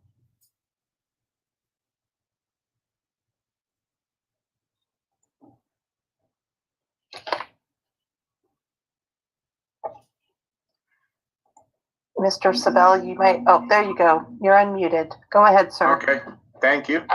I appreciate the opportunity to speak tonight. My name is Richard Sabel. I've lived down the road from Columbus Park most of my life, and I'm opposed to changing the name of Columbus Park.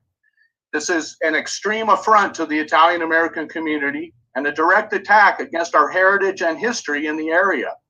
It is being imposed upon us against our will, and until tonight without dialogue or participation on our part. It also highlights the disparity of civic assets allocated/dedicated to Hispanic figures, over 24, compared with only 2, one of which is under attack, dedicated and allocated to the Italian community. Currently, the only civic assets acknowledging the Italian American community are Columbus Park in Northwest Denver and Chancho Park, located in what is known as the Bottoms. While some landmarks still remain, such as the Damasio House, Chironi's Grocery, and of course, Mount Carmel Church, all are privately owned. Compare this with over 24 civic assets acknowledging the Hispanic community. Cesar Chavez Park, Mestizo Curtis Park, Paco Sanchez Park, Valma Lincoln Park, Valverde Park, Paul Sandoval High School, Castro School, Peña Boulevard, etc., etc. Based on this comparison alone, Denver City Council cannot, in good conscience, move forward with this proposal.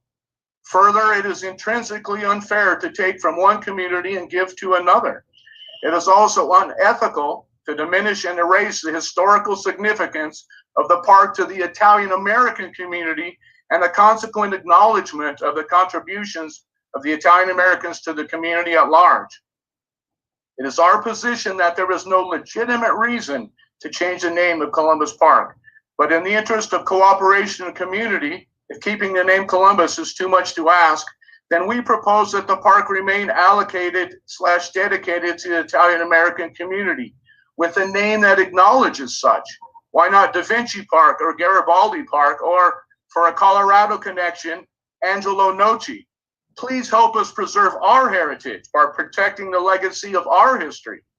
It should also be noted that there is a pyramid structure within Columbus Park that has a plaque affixed dedicating it to La Raza. That has been there many years. If nothing else, why not leave everything the way it is?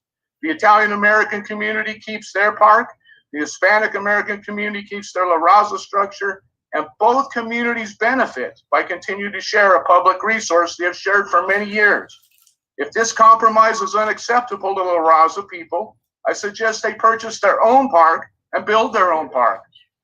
Denver City Council cannot claim to support inclusion and diversity by taking away from and shaming one community in order to give to another.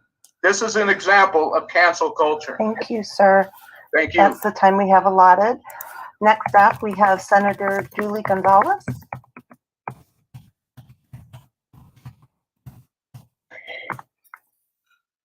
Hi, everybody. I want to thank you all so much for all of the work that you all do at the Denver City Council, and particularly I'm here to ask you to vote yes in support of 20-1444. This is a special night. This is solstice, and it is a moment of transition. It is the shortest day in the longest year. This year itself has been a decade. and I want to acknowledge that this land has been a site of struggle for generations. It's also been a site of transition and of transformation. And I think particularly in this year in which our community has navigated so much crisis, whether it has been the pandemic, whether it has been the economic devastation, whether it has been the climate crisis or the racial reckoning. Denver and our society, we've gone through a lot.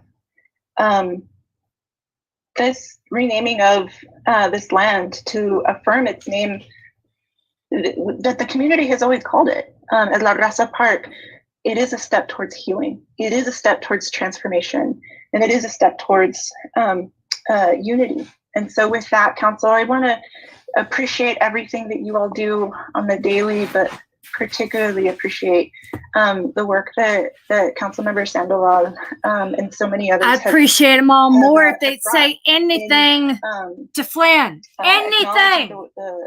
The name that this park has always gone by through community, and with that, I do ask for your support in naming and affirming La Raza Park. Thank you very much, Senator Gonzalez. Our next speaker is Arturo Rodriguez.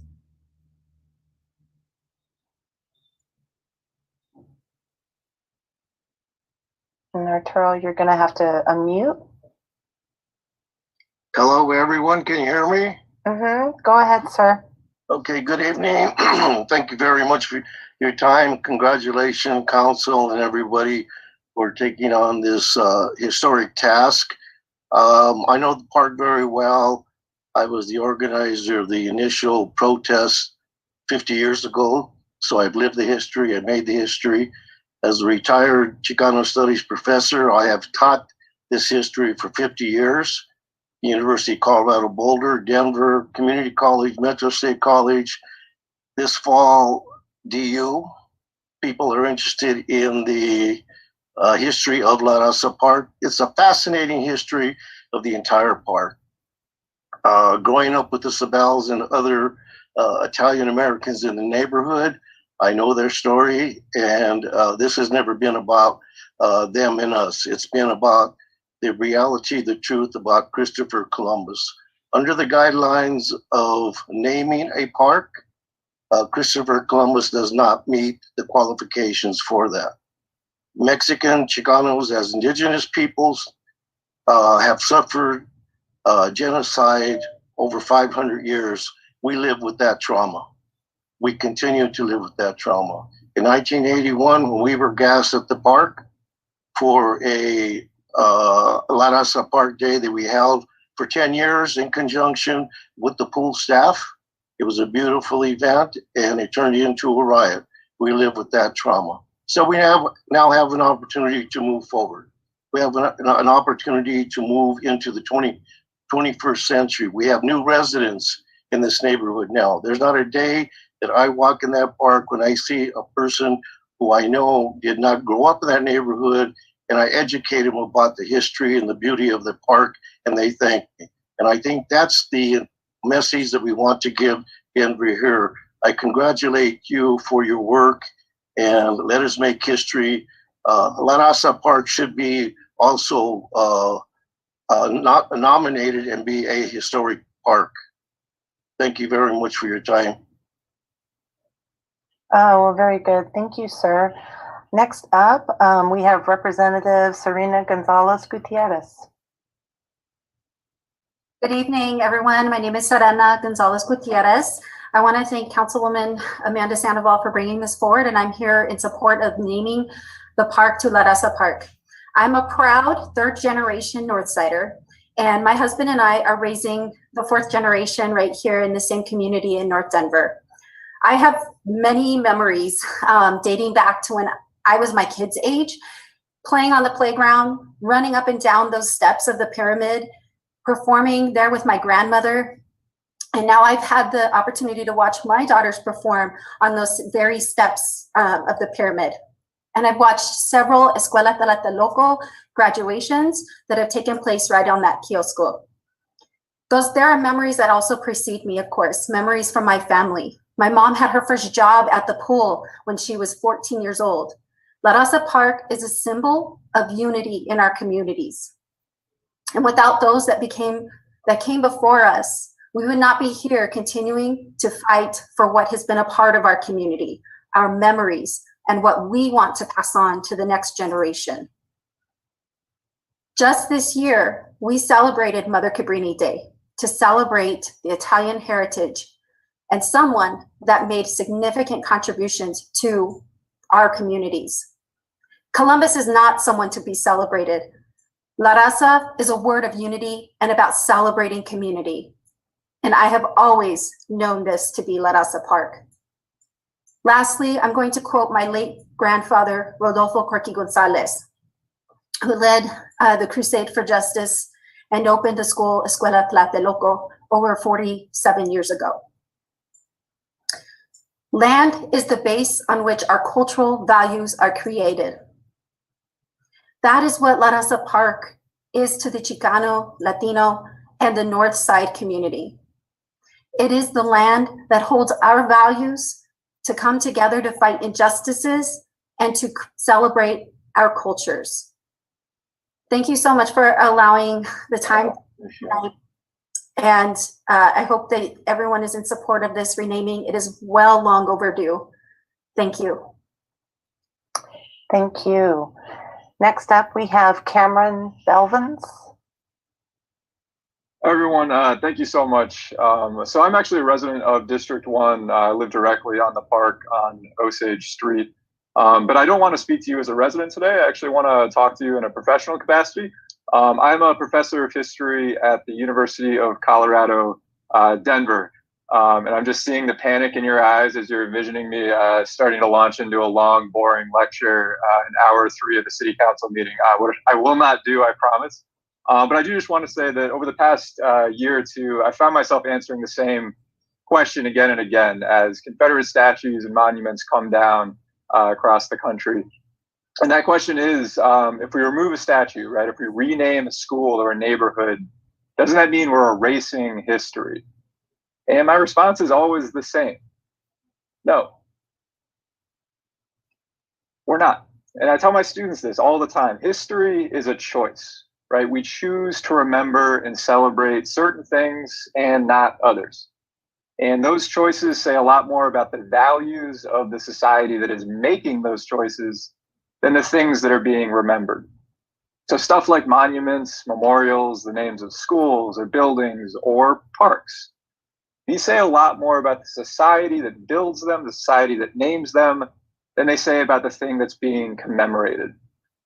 So I think the real question facing the city council right now is, what kind of community do we want to be today in 2020? What kind of values do we want to celebrate today? And I don't envy any of you, right? You've had to make some extremely tough decisions over this extremely tough past year. But this one, this is not one of those tough decisions. I say this again as a professional capacity as a historian. Changing the name of this park from Columbus Park to La Raza Park is actually pretty straightforward. This change would go from celebrating what I see as some of the absolute worst parts of this country's history to celebrating some of the very best parts of this country's history. So for those reasons, I'm fully in support of this name change and just want to thank you for your willingness to consider taking this step. Thank you. Our next speaker is Jesse Paris.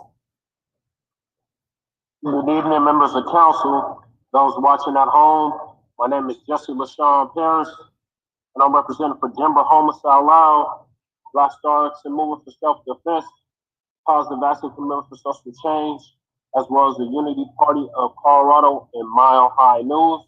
And I will be the next mayor of Denver in 2023. I agree with everything that was said previous to me, minus the guy who didn't want to change the name of the park. This is a fixture in the north side, is a community center. And I see that the city is finally realizing that after all these years, that is a step in the right direction. We need to honor the cultural significance of this park and of this neighborhood. That's predominantly brown and Chicano and Latinx. Now, I always known this park as La Raza Park. I am a native. I was born here in 1987. And this park has always been known since I've been living as La Raza Park. So to hear the pushback of just simply changing the name from Columbus, who is not somebody that we should be honoring, especially in the age that we're in now, post George Floyd protest, and as the previous speaker said, Confederate monuments coming down. Why in 2020 would the city of Denver still be honoring a criminal such as Christopher Columbus? So I'm very happy and pleased to hear the testimony of those that descend directly from the playmakers that started the crusade for justice in the 1960s and 1970s, Representative Selena Gutierrez and Senator Julie Gonzalez. They understand the historical significance of this park and why it is so important that this name be changed. So I am in full support of changing this name of this park. Like I previously stated, it's always been known as La Raza Park since I've been living, for 33 years. So with that being said, I'm glad to see that the city is actually taking the initiative to change and accept the cultural significance of our many diverse neighborhoods in the city and honoring the contribution that the Latinx and brown communities has given to the city of Denver. So with that being said, Amanda Sandoval, good job. You got this. Thank you. All right. Thank you, Jesse. Our last speaker this evening is Emmanuel Martinez. We're going to need you to unmute, sir. There you go. Can you hear me now? Go ahead, please. Well, I'll try to be brief with this. I have so much to say about this because, nearly 50 years ago, after founding La Alma Recreation Center, and I was its first director. And at that time, Joe Chancho was director of Parks and Recreation, and he agreed to my request to be a full-time muralist for the city of Denver Parks and Rec. And after painting murals at La Alma, they wanted the La Raza Park was already being renamed by the staff there, and wanted me to paint murals there. So I helped. I didn't have time to do that mural also, so Roberto Lucero pretty much designed it, and I helped him paint it and get the materials to do that. And during that time, there was some controversy later because at that time, the city councilman Denana, who was also Italian American, urged Joe Chancho, after we had painted a mural that was acceptable by the community and by the staff, he wanted me to paint over the mural because I was the city muralist, and I refused to do that. And as a result of that, I got fired from my job.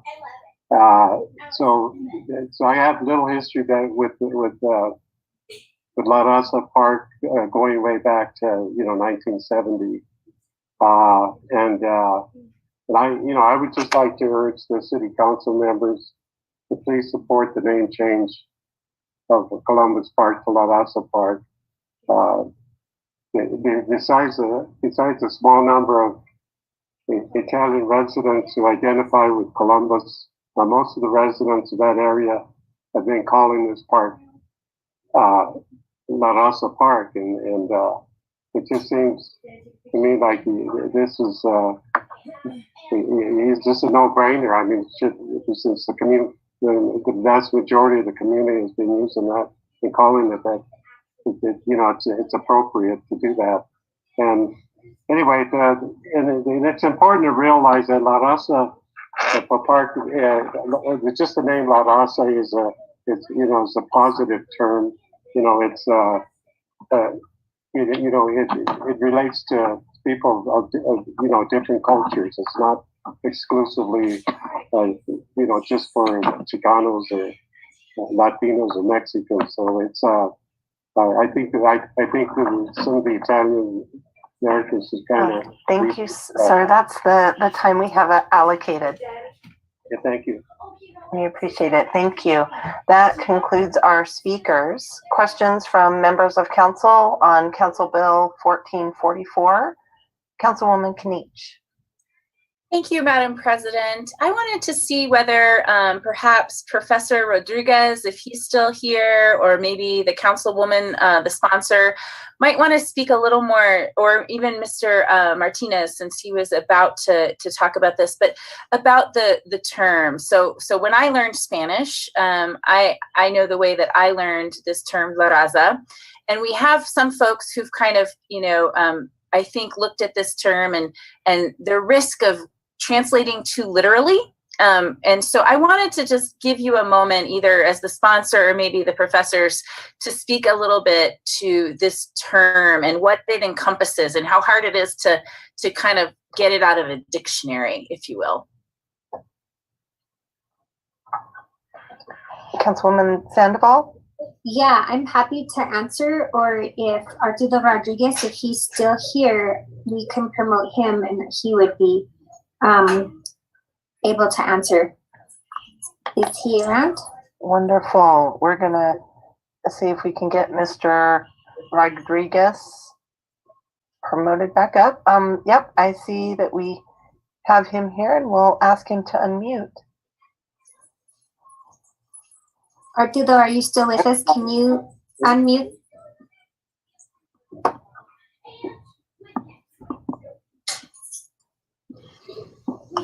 All right. Oh, there you go, Mr. Rodriguez, and then I think Mr. Martinez would like to speak as well. But Mr. Rodriguez, go ahead, please. The term, the word La Raza means the people. During the Chicano movement and during the civil rights movement, we empowered ourselves when we said, Viva La Raza. We as a people encompass a world of culture. We are predominantly native peoples. A group of people also will inevitably develop customs, culture, and if you're asking about the definition of does it mean the race? No, it does not mean the race. That was a negative experience, backlash, if you will, from the general public because they didn't understand that. When I teach Chicano studies, that's one of the first lessons is the terminology and what it really means to be La Raza. And what it means to be La Raza means to be the people. So when we selected that term in a public meeting in 1970 in the community, when we were developing this protest, we looked at the name and we said, you know, what we really want to do here is develop a people's park. We were actually inspired by the People's Park in San Francisco. You know, the hippies and the people that were developing this new world culture. And so we were inspired by that civil rights movement that they were involved in. And so with the Cesar Chavez movement and the other civil rights movement, it became a term to empower us, to educate people about who we are, most of all. Good question. Thank you very much. Did you want to add something here, Martinez? Yes, I would like to. Can you hear me? Go ahead, sir. Well, you know, the concept of La Raza actually was created by Jose Vasconcelos, who was a philosopher in Mexico City and also the Minister of Culture, and during the 1930s. And that as his Minister of Culture, you probably have heard of Diego Rivera and Siqueiros and Orozco, the great muralists. He was responsible for getting that work done. But the point I'm getting at is that as a philosopher, he came up with that term, and it has been popular, you know, in Latin America, and it is very inclusive in terms of all races, and it's relative to our race because we are a mixture of race. We are mestizos, which is European and indigenous people. So it's important to realize that this term is not negative. It's all encompassing of a mixture of races and people. So I think people should understand that this is not just a Chicano thing, a term, you know, and it wasn't created by the Chicano movement. You know, Vasconcelos, you know, wrote extensively on the concept of La Raza, and so you may you may want to research him if you want more information on that concept. Mm-hmm. Thank you, Madam President. I just thought it was important. Languages are living, and any one of us could look up an English word in the Oxford Dictionary and know that that's not how we use the word today. And I think that I just wanted to really underscore the idea that you have to look to how the word is used, not to what you find in some Wikipedia site. Thank you. Wonderful. Thank you so much, Councilwoman Kniech. Next up, we have Councilman Flynn. Thank you, Madam President. I don't know if maybe Director Haynes or Jesus could respond to this question, but I just want to clarify for everybody listening that it is not unprecedented to change the name of a park that already has been named officially. And so a renaming is something that has been done before. Director Haynes or Jesus. Jesus, you want to answer that? So in the rules and regs for the naming policy of Denver Parks and Recreation, they do allow for renaming parks. There have been parks that have been renamed, or portions of parks that have been renamed by members of this council and previous council that have renamed parks that previously had a name. Great, thank you. I just want to bring that out so that folks know that this is true, and to build upon what Councilwoman Kniech said, history is also a living thing, and it can be viewed from many perspectives through many generations and viewed differently. Thank you, Madam President. Thank you, Councilman Flynn. And I thought we had another hand raised, and so I'll wait for a second. All right, seeing no others. The courtesy public hearing for Council Bill 20-1444 is closed. Comments by members of council. Councilwoman Sandoval. Thank you, Madam President. I'd like to begin with a little history. In 1848, the Treaty of Guadalupe Hidalgo was signed into law, and this was when Mexico ceded 55% of its land. And this is part of present-day Arizona, California, New Mexico, Texas, Colorado, Nevada, and Utah to the United States. Growing up, I was taught an important saying: we didn't cross the border crossed us. Christopher Columbus did not discover America. It was already inhabited by our indigenous brothers and sisters. What Christopher Columbus did was genocide. He raped and pillaged our native people, and it is time we stop celebrating Columbus and recognize the people, or as we say in this part, La Raza. As District 1 resident was quoted in the North Star local newspaper, Judy Diaz-Bonaquisti, a North Denver resident who identifies as Latinx and is married into an Italian family, she said she respects the role the name and park had for the early Italian residents. Many used Columbus as an icon to gain acceptance at a time when Italians were heavily discriminated against. Despite that, today she supports the change to La Raza. It needs to be a bold name to embrace community and humanity, said Diaz-Bonaquisti. People are going to find it controversial if they want to find something controversy. Growing up in the North Side, I have only known the park to be named La Raza Park. I have celebrated many events there: graduations, quinceañeras, Dia de los Muertos, the summer solstice, and my community feels it is time for the park to be named La Raza Park.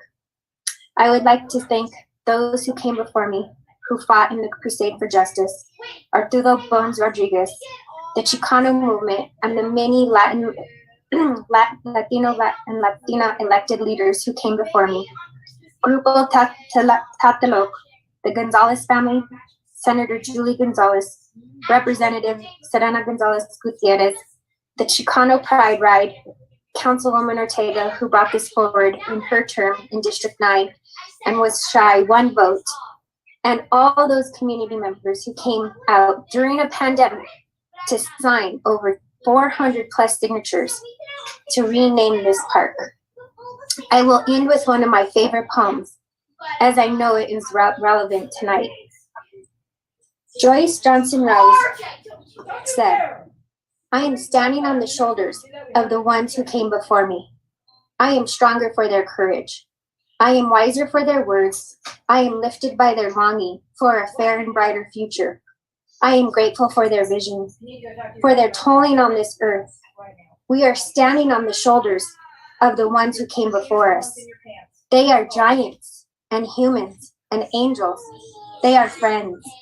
We can see beyond the struggles and the troubles and the challenges when we know that by their efforts, things will be better in the end. They lift me higher than I could ever fly, carrying my burdens away. I imagine our world if they hadn't tried. we wouldn't be here celebrating today. I am standing on the shoulders of those who came before me. I am honored by their passion for our liberty. I will stand a little taller. I will work a little longer, and my shoulders will be there to hold the ones who follow me. They lift me higher than I could ever fly, carrying my burdens away. I imagine our world if they hadn't tried. We wouldn't be so very blessed today.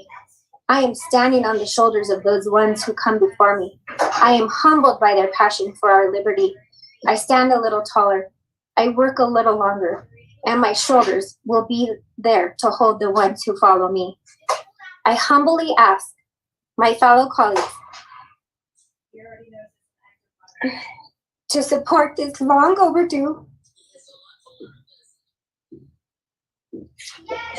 name change, and que viva la raza. Thank you. Thank you, Councilwoman Sandoval. We appreciate your comments. And I want to pause for a second. Councilwoman Ortega, she had tried to carry forward a name change quite a few years ago. And so I would ask my colleagues if they wouldn't mind allowing Councilwoman Ortega to go next and share her thoughts on this. Thank you, Madam President. I really appreciate it. And I just want to extend my apologies to my colleagues in the audience for not having been here for the previous votes. I had to leave for an eye doctor appointment and just got back. So I want to thank Councilwoman Sandoval for bringing this forward and for putting all the legwork. It is not easy to do a park name change. Sorry, I'm getting... Oh, we just want, yeah, there you go. My screen just went. I figured you'd want your video on. Go ahead, Councilwoman. It was on and then it turned off, but that was kind of weird. But anyway, as I was saying, it's a lot of work to do a park name change. It requires, you know, the signature gathering, pulling together the historical information, and lining up the votes with your colleagues. And I just want to thank you, Councilwoman Sandoval, for all of your work to bring this forward. As you know, I attempted to do this in my time as a district council person that had La Raza Park within it, and everybody from the community has always called it La Raza Park. And what I was successful doing was getting the it's not a gazebo. What do you call the structure in the park named as Plaza de la Raza, but that was only sort of in exchange for you know, having La Raza's name officially on the park. And you know, there's a lot of history in this park that I believe you already covered. I just got back, so I didn't get a chance to hear that part of the presentation. But I did see the information that Councilwoman Sandoval had provided to all of us. And, you know, the demographics of many of our neighborhoods have changed over time. And this is an example where at one time, this was predominantly an Italian community. And, you know, and then at one point it was predominantly Latino. And now the demographics have changed even once again. There's still a lot of Latino families in the community, but you know, it's a gentrified neighborhood. And if you were a renter, most renters are gone that were Hispanic, because a lot of those properties have been redeveloped.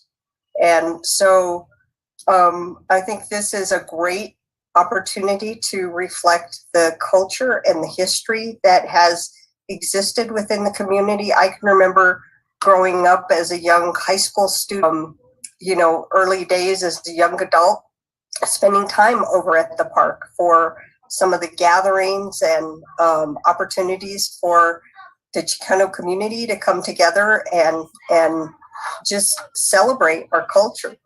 And so this is an opportunity to do that. I believe it does not take away from the contributions that the Italians in our community have made. I'm on the board of a nonprofit that has several of our buildings named after Italian leaders from the community. And this is just another way to recognize the longstanding indigenous peoples who,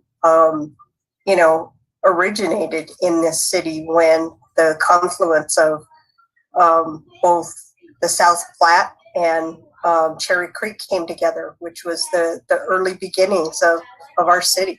So just ask for support of our colleagues, and again, thank Councilwoman Sandoval and all of the people who assisted in getting the signatures and helping to bring this forward. Thank you, Madam President.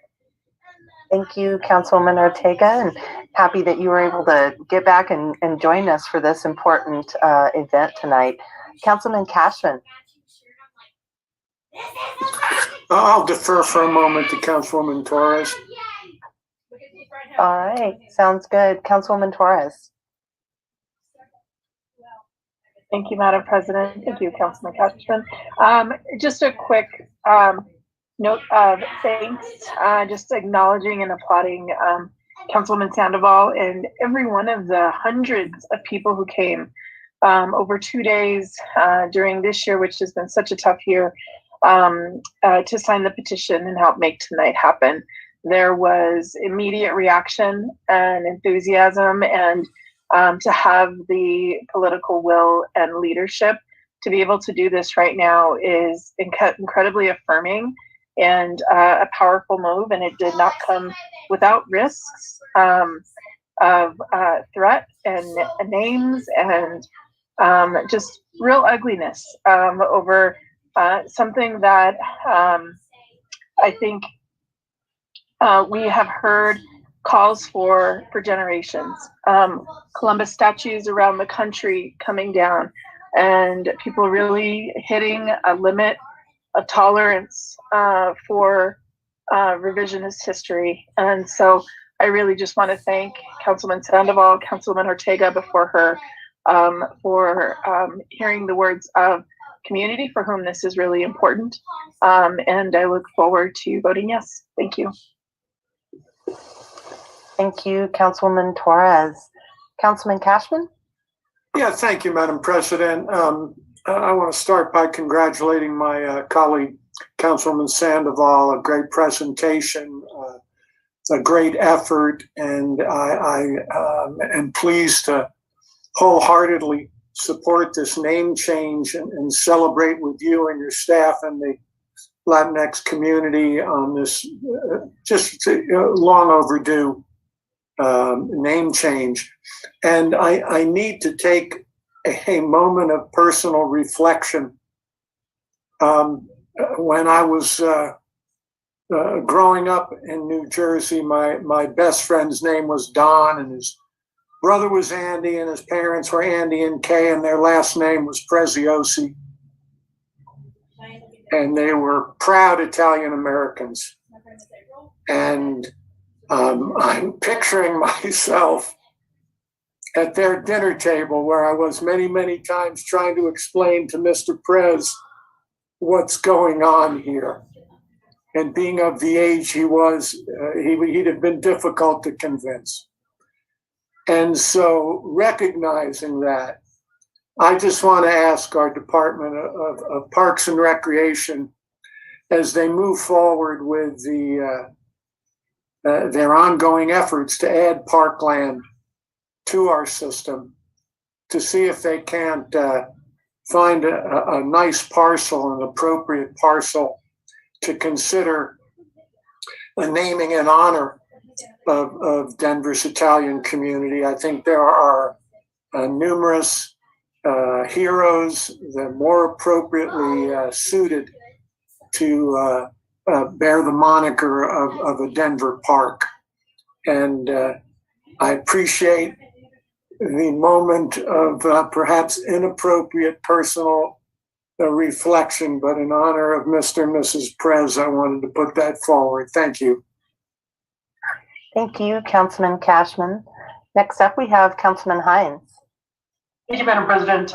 We as council, we are here to guide Denver's present and its future based on the values we want to have in our city.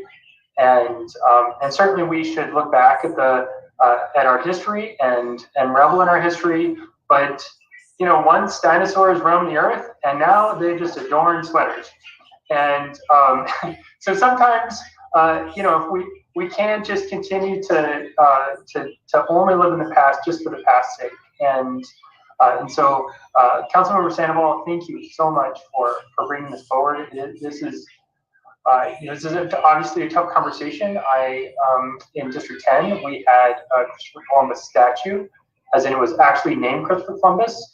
And we reached out to the Italian American community. We reached out to the Italian consulate here in Denver. We reached out to people identify as of Italian heritage in Denver and elsewhere. And the conversations that I had were the Italians in Denver want this. They want to celebrate the people, and they want to celebrate the People's Park. So thank you again, Councilmember Sandoval. Thank you for all of the current and former elected officials that you've had here to present, including my state senators, Senator Gonzalez. Thank you for making the trip on the other side of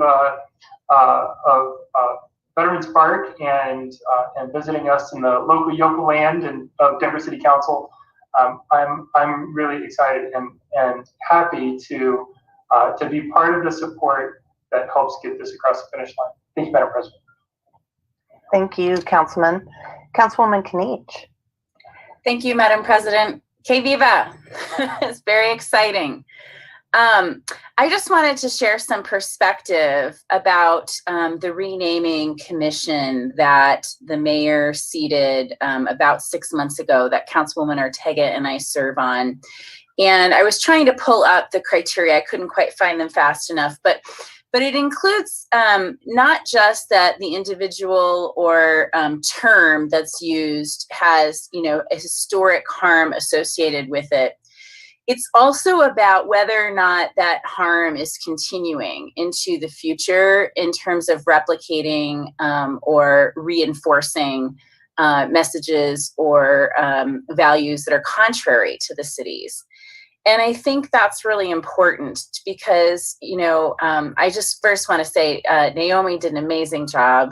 It's a really great presentation. But I think what I took from her presentation is the way that colonization, right, replicated itself. And I think that's really important because the disparities that are still experienced by the Latino community and members of it, right, is that replication of the harm. And so to honor the origins of that harm, right, is a replication of it. And so I can't predict for you what would have happened, but I think it's pretty likely we would have ended up here even if Councilwoman Sandoval never picked this up. She picked this up because she's a leader, because she knew there was this longstanding need in this community.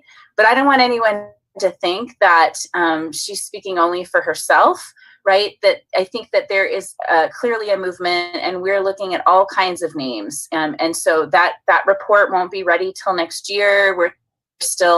We are so thoroughly debating. It's some of the most thoughtful, challenging conversation that I've been a part of in my time governing, thinking about the confluence, right, of history and the present and inequities and harm and healing and all of that. So I just, but I wanted to give that perspective because I think that as we do reckon with wanting to better understand the history and the harms associated with names or terms of things in our city, I think that you are going to see that this might be one of the easier cases, right? As communities will be the next one. So this committee that Councilwoman Ortega and I are on will basically take recommendations and give them back to communities to debate.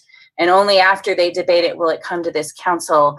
But this is an easier case than some that you may see through those processes. It clearly meets the criteria for a renaming that the parks folks described. And I just want to say that to the community who waited so long for this, your perseverance and your commitment and the contributions that you made, sometimes in spite of our city, are not to be forgotten. And so congratulations to the community and to Councilwoman Sandoval for helping to lead them. Thanks. Thank you, Councilwoman. Next up, we have Councilwoman Seta Baca.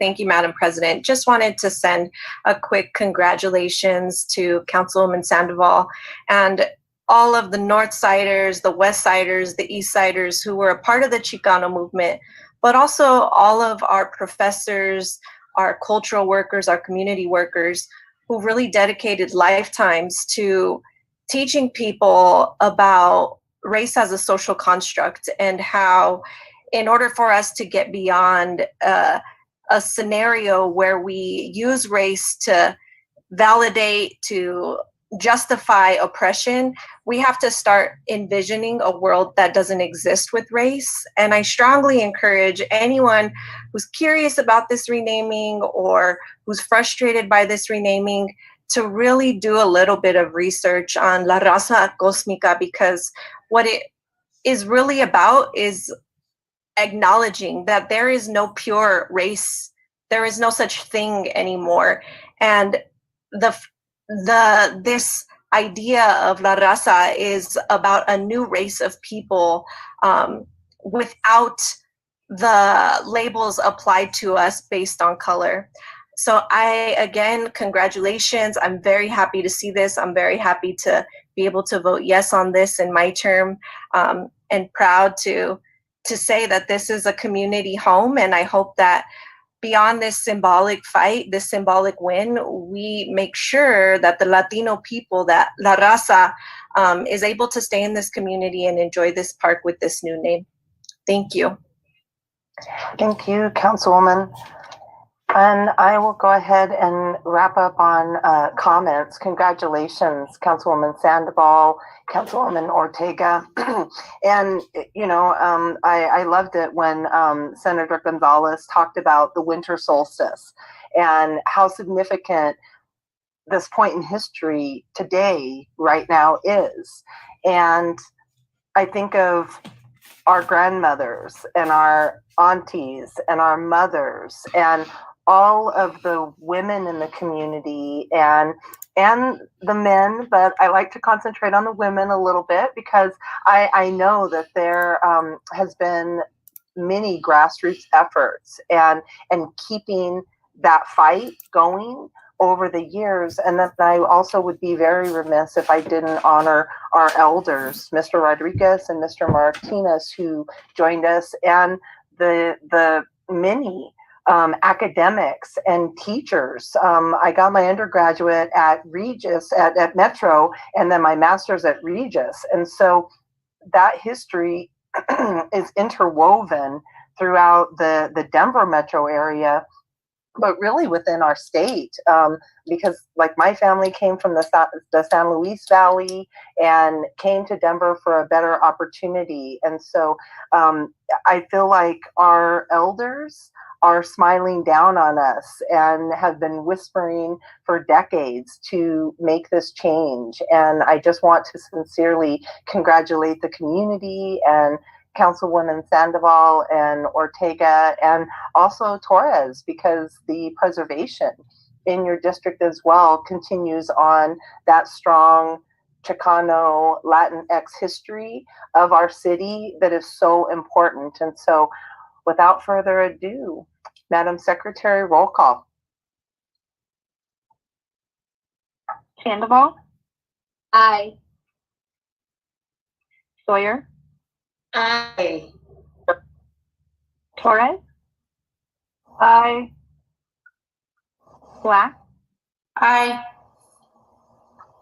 Seta Baca? Aye. Clark? Aye. Flynn? Aye.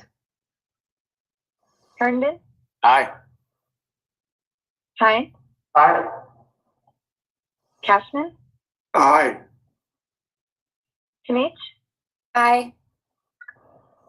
Ortega. Aye. Madam President. Aye. Madam Secretary, please close the voting and announce the results. 13 ayes. 13 ayes. Council Bill 20-1444 has passed.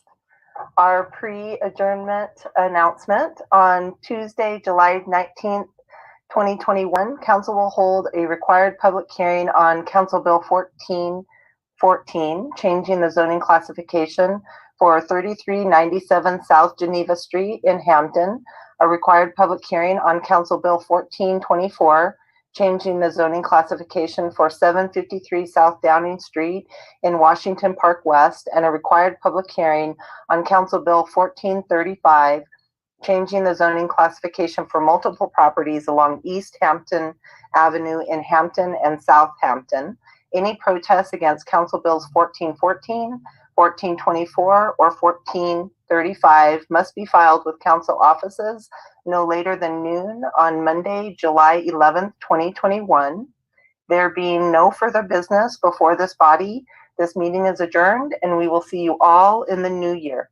Happy holidays, everybody.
So there it is, your illustrious city council. Thank you, Jess Wiederholt, for telling me that the meeting was over.